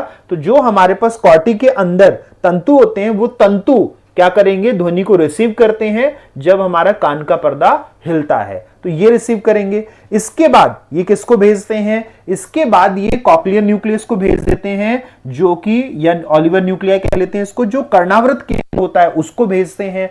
जो कर्णावृत केंद्र होता है उसके बाद यहां से अंदर की तरफ जाएगा, क्योंकि बाहर मिलेगा जहां पे हड्डियां हैं हमारे पास तीनों, उस हड्डियों से हमें अंदर की तरफ हमें जाता हुआ दिखेगा, अंदर की तरफ जाता हुआ दिखेगा। तो यहां हमें देखने को, इससे इसके इनर यानी इंफीरियर कॉक्लियस अंदर का जो हमारे पास हमें देखने को मिल रहा है मस्तिष्क वक्र के पास, तो ये हमें तीसरा मिल गया, ये हमें तीसरा देखने को मिल गया। और इसके बाद जो जहां पर हमारा जो ऑडिटरी नर्व है और जो हमारा कॉक्लाई है वो जहां मिलता है, जो हमें कॉक्लाई देखने को मिलता है, ये कॉक्लियर जो हमारा वो है, और जहां पे हमारा ऑडिटरी नर्व मिलेगा, श्रवण की जो तंत्रिका है और जो कॉक्लियाई हमारे पास कर्णावृत है, ये जहां मिलते हैं उसे हम क्या कहते हैं, उसे हम मीडियल जेनिकुलेट न्यूक्लियस कहते हैं, उसी को मीडियल जेनिकुलेट न्यूक्लियस कहते हैं। तो ये हमें देखने को मिलेगा। चौथा बिंदु और लास्ट तो हमने देखा, इससे फिर हमारे पास नर्व में चला जाएगा, इससे फिर किस में चला जाएगा, ऑडिटरी नर्व में चला जाएगा, इससे हमारे पास श्रवण तंत्रिका में चला जाएगा, श्रवण तंत्रिका ब्रेन में कॉर्टेक्स तक ले जाएगी, ये ब्रेन में कॉर्टेक्स तक ले जाएगी। तो आंसर हमें क्या देखने को मिला, DBA, ये हो गया DBA, तीसरा हमें आंसर देखने को मिल गया। चलिए नेक्स्ट देखें, सेम विजुअल इंफॉर्मेशन प्रोसेसिंग पूछी है, दृश्य का सूचना प्रक्रिया संसाधन पूछा है, दृश्य का सूचना तंत्र का हमारे पास पूछा है। तो दृश्य का सूचना हमारे पास किस स्वरूप में देखने को मिलता है, ये हमें किस स्वरूप में देखने को मिलता है, इसमें भी हमारे पास कॉर्टेक्स दे रखा है, स्ट्राइटिक कॉर्टेक्स दे रखा है, इससे हम आइडेंटिफाई करेंगे, इससे हम आइडेंटिफाई करेंगे।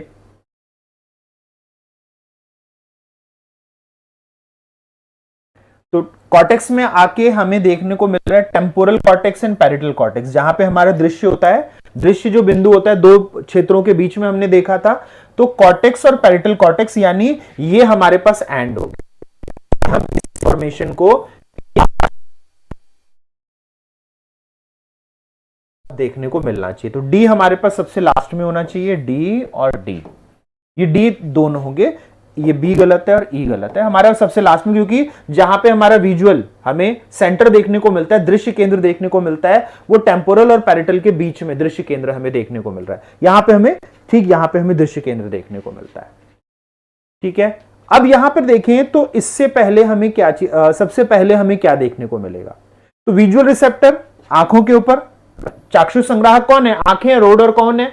रोड सेल्स और कॉन सेल्स हमारे पास आंखों के अंदर है। तो सबसे पहला स्टेप ये देखने को मिल गया, ई, आंखों ने सूचना प्राप्त कर ली, आंखों ने सूचना प्राप्त कर ली। इसके बाद आंख किसको भेजेगा? रेटिना को भेजेगा। तो रेटिना सेंड, रेटिना पे पड़ा, रेटिना यानी रॉड और कॉन पे पड़ा, इसने जेनिकुलेट न्यूक्लियस को भर दिया। हमारे पास जो जेनिकुलेट न्यूक्लियस है जो कि किससे जुड़ा रहेगा? जो कि हमारे पास जुड़ा रहेगा विजुअल नर्व से, विजुअल नर्व से जुड़ा रहता है। जैसे वहां पे भी जुड़ता है, तो इस यहां पे भी आपको जेनिकुलेट न्यूक्लियस देखने को मिलेगा, जो कि नर्व और रिसेप्टर जहां जुड़े होते हैं। यहां पर भी जेनिकुलेट न्यूक्लियस देखने को मिलेगा जहां रिसेप्टर और नर्व जुड़े होते हैं। यहां पे पहुंचा। अब ये क्या करेगा? ये अंदर भेजेगा। इसी से आंसर निकल जाना चाहिए, इसी से आंसर निकल गया, ई सी ये रहा। ई के बाद सी, लास्ट में डी आना चाहिए। फिर जाएगा स्ट्राइटिक कॉर्टेक्स को, स्ट्राइटिक कॉर्टेक्स इसको अंदर भेजेगा, एक्स्ट्रा स्ट्राइटिक कॉर्टेक्स और एक्स्ट्रा स्ट्राइटिक कॉर्टेक्स इसको भेज देगा टेम्पोरल पैरिटल कॉर्टेक्स, जिसे हम विजुअल सेंटर कहते हैं, दृश्य केंद्र कहते हैं, जिसे हम दृश्य केंद्र कहते हैं। तो यहां पर हमारा रेटिना से जेनिकुलेट न्यूक्लियस, जेनिकुलेट न्यूक्लियस से स्ट्राइटिक कॉर्टेक्स, स्ट्राइटिक कॉर्टेक्स से एक्स्ट्रा स्ट्राइटा कॉर्टेक्स, एक्स्ट्रा स्ट्राइटा कॉर्टेक्स से विजुअल सेंटर, या जिसे टेम्पोरल पैरिटल कॉर्टेक्स के बीच का क्षेत्र कहते हैं, वो विजुअल है। तो यहां हमें तीसरा और फिर एक्स्ट्रा चौथा, यह हमें सूचना चलती हुई दिख रही है किसकी? दृश्यता की। ये विजुअल इंफॉर्मेशन हमें चलती हुई दिख रही है। चल नेक्स्ट देखें, sequence of James lens theory of emotion. James lens theory किसके ऊपर बात करती है? जेम्स लैंस थ्योरी जिसमें हमने देखा था कि इंजेक्शन ठोके गए थे। तो ये किस चीज के ऊपर बात कर रहा है? ये किस चीज के ऊपर बात कर रहा है James lens theory? James lens theory किस सीक्वेंस के ऊपर बात कर रहा है?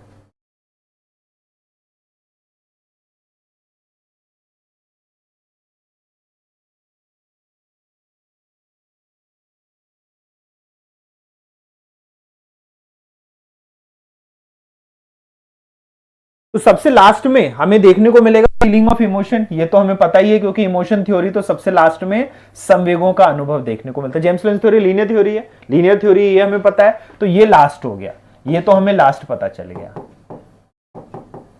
मेरे को तो जब भी सीक्वेंस मिलता है ना, तो मैं हमेशा इसीलिए सबसे लास्ट ढूंढता हूं, क्योंकि लास्ट ढूंढना सबसे आसान रहता है।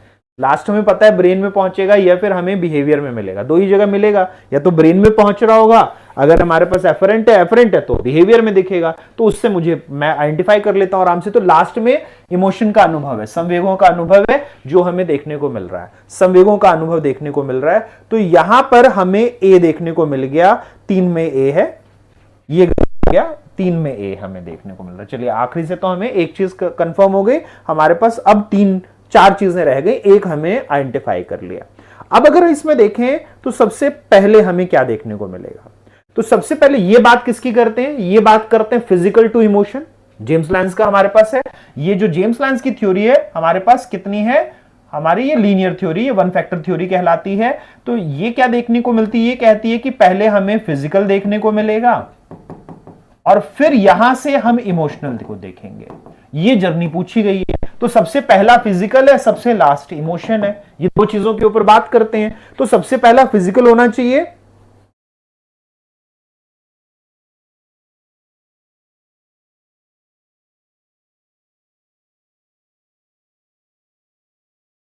ये हमें कहां पे दिखेगा?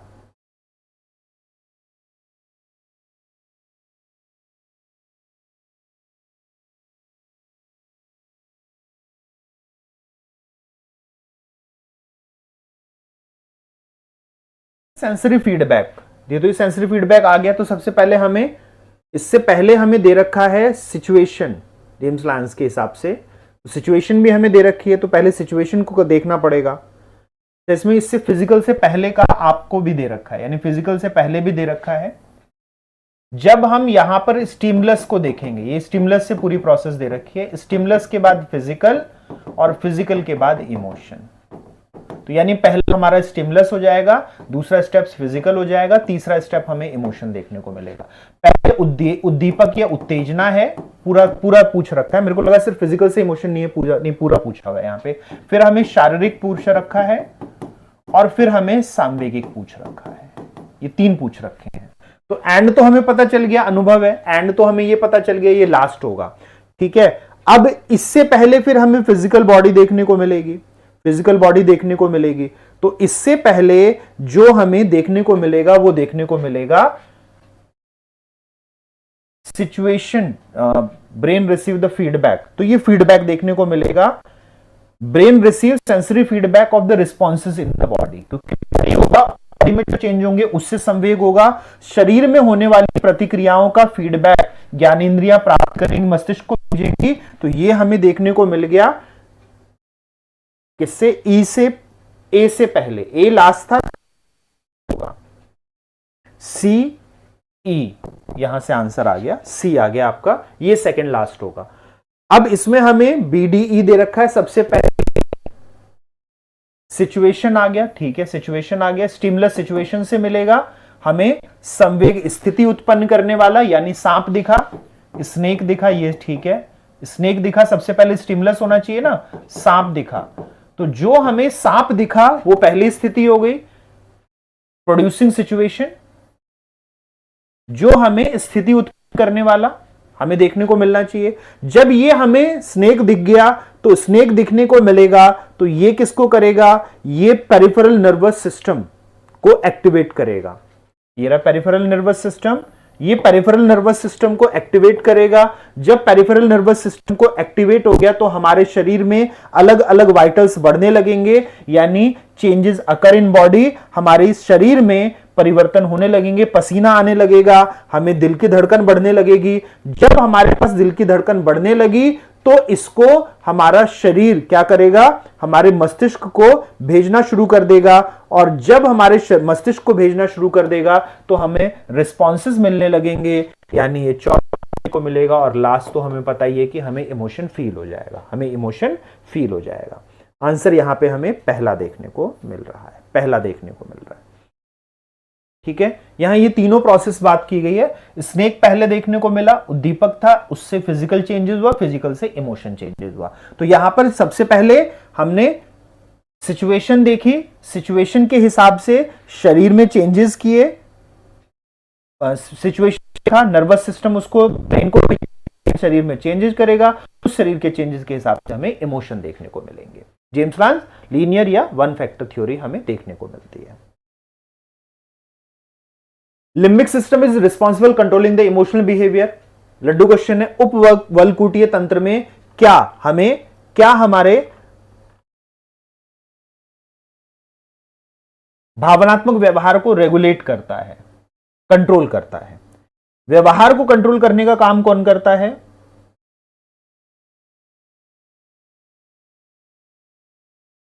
तो एमिगडाला, हिपोकैम्पस, ये जिस तंत्र का हिस्सा रहते हैं वो क्या है हमारे पास, वो है सिंगुलेट जायरस। तो कंट्रोल करने का काम कौन करेगा, सिंगुलेट जायरस करेगा, सिंगुलेट जायरस करेगा, सिंगुलेट जायरस ये हमारे पास काम करेगा।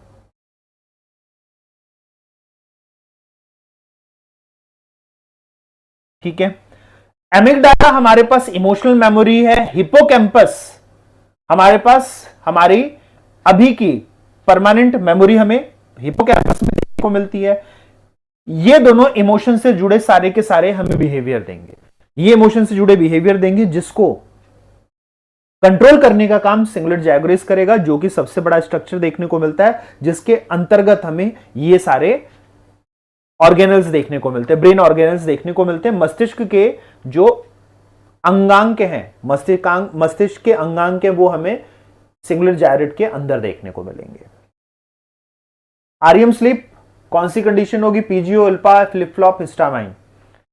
आरईएम स्लीप में हमें क्या चीज देखने को मिलेगी? पीजीओ वेव, उल्पा, हमें क्या देखने को मिलता है?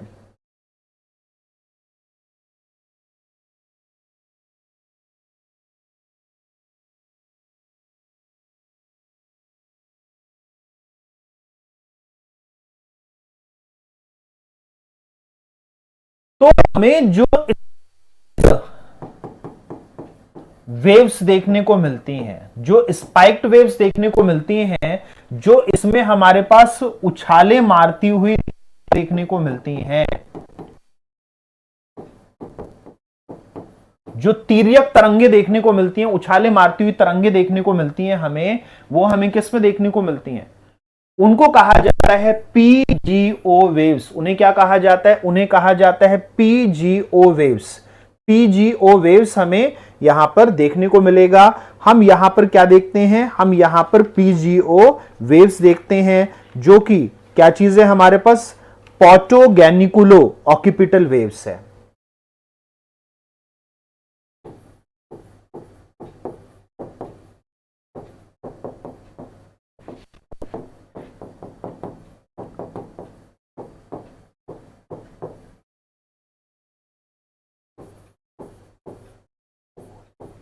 पीजीओ वेव्स, पीजीओ वेव्स हम देखते हैं।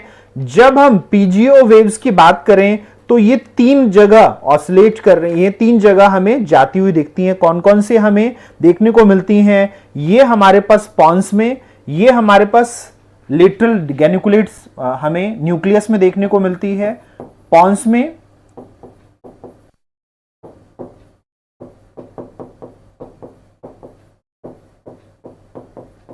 न्यूक्लियस में, और ये हमें देखने को मिलती है ऑक्यूपिटल लोब में। इन तीन जगह ये वेव्स हमारे पास ट्रेवल कर रही होती हैं, तो इसीलिए ये बहुत ही स्पाइक्ड देखने को मिलेंगी, ये बहुत ही तिर्यक देखने को मिलेंगी, ये बहुत ही तिर्यक देखने को मिलेंगी। हिस्टामाइन, फ्लिप फ्लॉप और यूएलपीए का कोई रिलेशन ही नहीं है हमारे पास इनसे।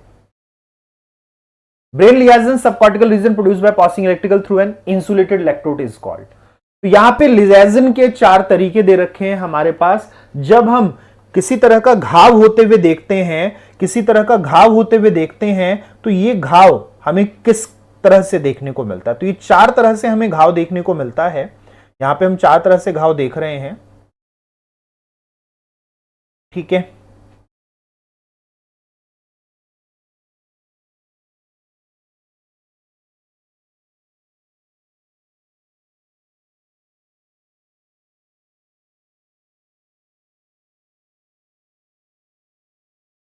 तो चाहे हम कहें एक्सीटोटॉक्सिक लिएजन या हम एक्साइटेटरी लिएजन, ये दोनों एक ही चीजें होती हैं, ये दोनों एक ही चीजें होती हैं। ये किससे होती हैं हमारे पास? ये दोनों एक ही के नाम है हमारे पास। ये किससे होते हैं? तो ये हमें देखने को मिलते हैं जब हमारे जो एक्साइट करने के, हमें जो एक्साइट करने के, जो एक्साइटरी हमारे न्यूरोट्रांसमीटर्स हैं, ये अगर लिए जाते हैं ज्यादा मात्रा में। जब आप कहते हैं ड्रग ओवरडोज किसी को हो गया, तो ड्रग ओवरडोज कैसे हो गया? क्योंकि एक्साइटेशन इतनी ज्यादा हो गई कि उसके कारण मस्तिष्क के जो लियाजन है, मस्तिष्क में घाव होने लगा। तो जो हमारे पास उत्तेजक हमें संचारक देखने को मिलते हैं, हमें ये देखने को मिल सकता है, इन ओवरडोज से हमें देखने को मिल सकता है। इसको हम एक्साइटरी लिएजन कह लें, उत्तेजनकारी कह लें, या उसको उत्तेजन के कारण होने वाली टॉक्सिसिटी कह लें, विषाक्तता कह लें, उत्तेजन के कारण होने वाली विषाक्तता कह लें, ये हमें देखने को मिलता है। तो एक्साइटेटरी या एक्साइटोटॉक्सिक एक ही चीज होती है, यानी जो हमारे एक्साइटेटरी हार्मोन्स हैं, ये क्या बन जाते हैं? ये हमारे पास एक्साइटरी टॉक्सिक्स बन जाते हैं, टॉक्सिन्स बन जाते हैं। जो हमारे उत्तेजक तंत्रिका संचारक हैं, ये उत्तेजना विष बन जाते हैं, ये उत्तेजना विष बन जाते हैं। यानी एक आम जो है वो थोड़ा सा ड्रग्स लेता है तो उससे उत्तेजना मिलती है, लेकिन उस ड्रग की ओवरडोज हो जाती है तो वो ड्रग की ओवरडोज मस्तिष्क के विभिन्न भागों को नुकसान पहुंचाना शुरू कर देगी। तो ये क्या हो गया, एक्साइटेड टॉक्सिक हो गया, ये टॉक्सिन बन गया। वही ड्रग की ओवरडोज जहर हो जाती है। फेमस लोग ड्रग की ओवरडोज से मरे, जैसे कि आप देखेंगे माइकल जैक्सन ड्रग की ओवरडोज से मरे। इतने अमीर आदमी और ड्रग की ओवरडोज लेते हैं और मर जाते हैं। तो जब हम देखेंगे कि कोई नींद की गोलियां खा लेता है तो उसमें क्या होता है, उसमें भी यही चीज होती है, एक्साइटेड टॉक्सिन बन जाता है। जो नींद की गोली हमें सुलाने के काम आती है वो इतना ज्यादा सुला देती है कि नुकसान हो जाता है ब्रेन को। तो यहां पे हमें देखने को मिलता है। जब हम किसी तरह का कोई घाव नहीं देखते, जब हम स्यूडो देखते हैं या इसको कंट्रोल प्रैक्टिस में यूज किया जाता है, इसको नियंत्रक इस्तेमाल किया जाता है, उसे हम कहते हैं सैम लेजेंस। यानी कुछ होता नहीं है लेकिन फिर भी हम दिखा रहे होते हैं कि हो रखा है, तो उसे सैम लेजेंस कहा जाता है। जबकि जब हम विद्युत धारा के द्वारा किसी पर्टिकुलर जगह को हम रोक रहे होते हैं, खासकर जब मिर्गी जैसे एपिलेप्सी हो रहा है, तो एपिलेप्सी का इलाज करने के लिए ये काम करते हैं कि जिस क्षेत्र में एपिलेप्सी हो रहा है उस क्षेत्र को हम काट दें, उस क्षेत्र को हम क्या करें, ऑपरेशन करेंगे तो पूरा ब्रेन खोलना पड़ेगा। ऑपरेशन ना करके तरीका निकाला गया है किसका, रेडियो फ्रीक्वेंसी से हम उसको काटते हैं। जब रेडियो फ्रीक्वेंसी से काटते हैं तो उसे रेडियो फ्रीक्वेंसी लेजन कहा जाता है। खासकर एपिलेप्सी में इसका इलाज किया जाता है। जब मिर्गी के दौरे पड़ रहे होते हैं तो उसमें कुछ जगह यह इलाज किया जाता है। इस इलाज से कई बारी आराम देखने को मिला है। Light sensation from the left and right visual field travel to the visual cortex through. Visual cortex किससे जाता है, अभी हमने इसको देखा था। विजुअल कॉर्टेक्स किससे जाएगा, किससे जाएगा विजुअल कॉर्टेक्स,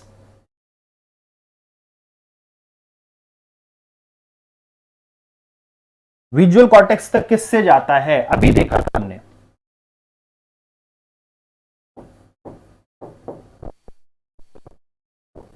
ऑप्टिक नर्व से हमारे पास हमारा किसकी तरफ जाएगा, ये जाएगा हमारे पास क्रैशिया की तरफ, फिर सुपर क्रैशिया की तरफ, फिर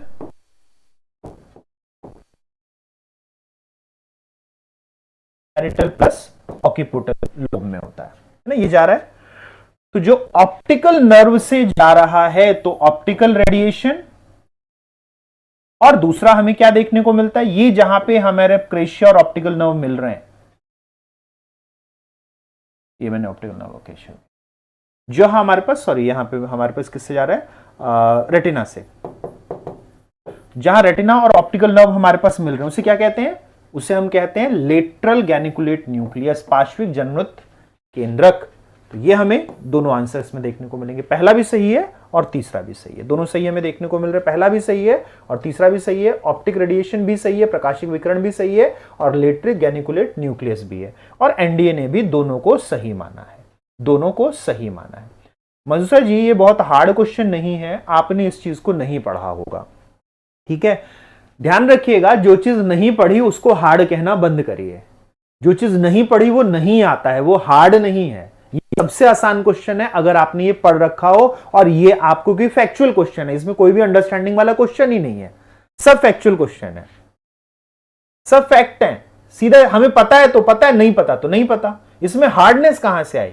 हार्ड तो वो क्वेश्चन होते हैं जो पता होता है और फिर भी नहीं कर पाते हैं। ये फैक्चुअल क्वेश्चन है, फैक्चुअल क्वेश्चन सबसे आसान होते हैं, सबसे आसान क्वेश्चन होते हैं, क्योंकि ये या तो मुझे पता होगा या मुझे ये नहीं पता होगा, दो ही चीजें होती हैं इनमें। हम बिल्कुल आराम से कह सकते हैं ये तो मुझे पता ही नहीं, तो हार्ड कैसे हो गए ये क्वेश्चन। पता होता आपको ऑप्टिक रेडिएशन है तो आप कहेंगे, पता होता आपको लेटरल जेनिकुलेट न्यूक्लियस से याद कर रखा होता आपने तो ठीक है, नहीं याद किया तो इसके नोट्स नहीं बनाए हैं अभी तक, इसको पढ़ा नहीं है इसलिए आप कह रहे हैं हार्ड है। हार्ड नहीं है, ये नहीं पढ़ा है, ये आता नहीं है हमें। लास्ट क्वेश्चन को देखें, sequence of steps involved in conducting radio frequency lesion. तो रेडियो फ्रीक्वेंसी जो अभी हमने देखी थी जिसको हम स्टीरियोटॉक्सिक कहते हैं,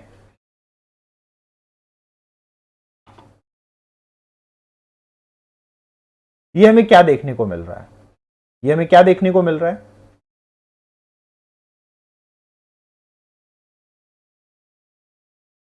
आप साइकोलॉजिस्ट हैं सभी के सभी, अपनी सोच को बदलिए, हार्ड इजी कहना बंद करिए। हार्ड इजी जैसी चीजें जो किस पे होती हैं, हमने कल ही देखा था, हार्ड इजी चीजें हम डिफिकल्टी लेवल पे करते हैं, डिफिकल्टी लेवल पर। इन सब का डिफिकल्टी लेवल बहुत कम है, बहुत कम डिफिकल्टी लेवल है।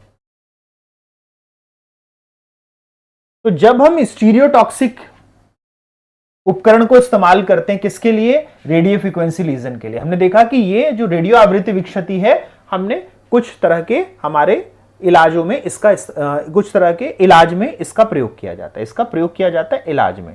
ये हमें किस स्वरूप में देखने को मिलता है? तो सबसे पहले हम सिर को उसके अंदर घुसाएंगे। सबसे पहले क्या करते हैं, हम सिर को घुसाते हैं। जब हम सीटी स्कैन करते हैं तो क्या करते हैं, हम लेट जाते हैं, लेट करके हमें वो बांध देते हैं उसके ऊपर और फिर हमें सिर को अंदर ले जाते हैं। सबसे पहले यही कहते हैं ना, सबसे पहले हम क्या करेंगे, सिर को घुसाएंगे उसके अंदर, सिर को जमाना है एक जगह। जब हमने सिर को जमा दिया, फिर हम किसकी तरफ जाएंगे, फिर हम जाएंगे वहां पर हम सिर में होल करते हैं, उसके छेद करते हैं चूहे के सिर में। हम चूहे के सिर में क्या करते हैं, छेद करते हैं। जब चूहे के सिर में छेद कर दिया हमने, फिर हम उसके अंदर इलेक्ट्रोड अपरेटस डालते हैं। हम उसके अंदर इलेक्ट्रोड अपरेटस डालते हैं, उसके सिर में विद्युतग्रस्त जो हमारा अपरेटस है उसको हम डाल देंगे। विद्युतग्रस्त जो है हमारे पास, उसको हम उसके सिर में डाल देंगे। ठीक है, फिर हम किस चीज को देखेंगे, फिर हम देखेंगे कि अब हम इसमें फ्रीक्वेंसी छोड़ना शुरू करेंगे, हम इसमें रेडियो आवृत्ति की धारा छोड़ेंगे। आएगी तो हमें क्या देखने को मिलेगा, हम उसके बाद उसका होल बंद कर देंगे, क्लोज द होल। हम उसका होल फिर जो हमने सिर में छेद किया था उसको बंद कर देंगे। ठीक है, तो हमें देखने को मिलेगा डी ए, डी और ए और सी लास्ट में, हमें मिलेगा डी ए और सी लास्ट में। आंसर तीसरा हो गया, डी ए और सी लास्ट में, तो आंसर तीसरा हो गया। तो बिल्कुल वंशिता जी, अब आपने बिल्कुल सही कही कि ये नए क्वेश्चन है, कठिन क्वेश्चन नहीं है, नहीं आते हैं आपको क्वेश्चन। कठिनाई इस पे निर्भर करती है जो आपको आता हो और आप नहीं कर पाए, उसे कठिन कहा जाता है। आप मनोवैज्ञानिक हैं, सभी के सभी साइकोलॉजिस्ट हैं, इसको बिल्कुल अच्छे तरीके से समझिए। जो आपने पढ़ा नहीं वो कठिन नहीं हुआ, जो पढ़ा और पढ़ने के बाद आप नहीं कर पा रहे हैं वो कठिन होता है ना। ये सभी के सभी फैक्चुअल हैं, ये सभी के सभी फैक्चुअल क्वेश्चन हैं।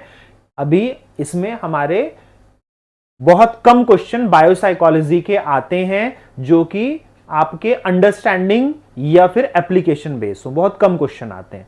अधिकतर बायोसाइकोलॉजी के क्वेश्चन फैक्चुअल आते हैं क्योंकि इसमें फैक्ट्स बहुत सारे फैक्ट्स हैं। एक आध क्वेश्चन ही है जैसे कि न्यूरोट्रांसमिशन का, उसका क्वेश्चन हमने अभी देखा था कि वो अंडरस्टैंडिंग का था, नहीं तो बाकी सारे क्वेश्चन फैक्चुअल आते हैं। पढ़ रखा होगा तो पूछा जाएगा ये कहां पे, ये कहां पे, ये कहां पे, इसका तरीका क्या, बस इतनी चीजें पूछी जाती हैं इसमें, जो कि आसान क्वेश्चन होते हैं लेकिन हमने पढ़ नहीं रखे होते, उतना याद नहीं करते हम, क्योंकि इसमें फिर हमें याद बहुत सारी चीजें रखनी पड़ेंगी ना, तो उतना याद हम रखते नहीं है। ठीक है साथियों, तो उम्मीद करता हूं मैं कि आपको ये सेशन पसंद आया होगा और इसमें आपने बहुत सारी चीजें नई नई सीखी होंगी, क्योंकि जितने साथी सोशल साइंस बैकग्राउंड से हैं, ठीक है, जितनी जो हमारे पास जो सोशल साइंस बैकग्राउंड से, उनको साइंस में थोड़ी सी दिक्कत होती है। बिल्कुल विनोद जी, कल रहेगी क्लास, कल रहेगी क्लास, लेकिन क्लास रहेगी इवनिंग में, ध्यान रखिए, क्लास रहेगी कल इवनिंग में रहेगी।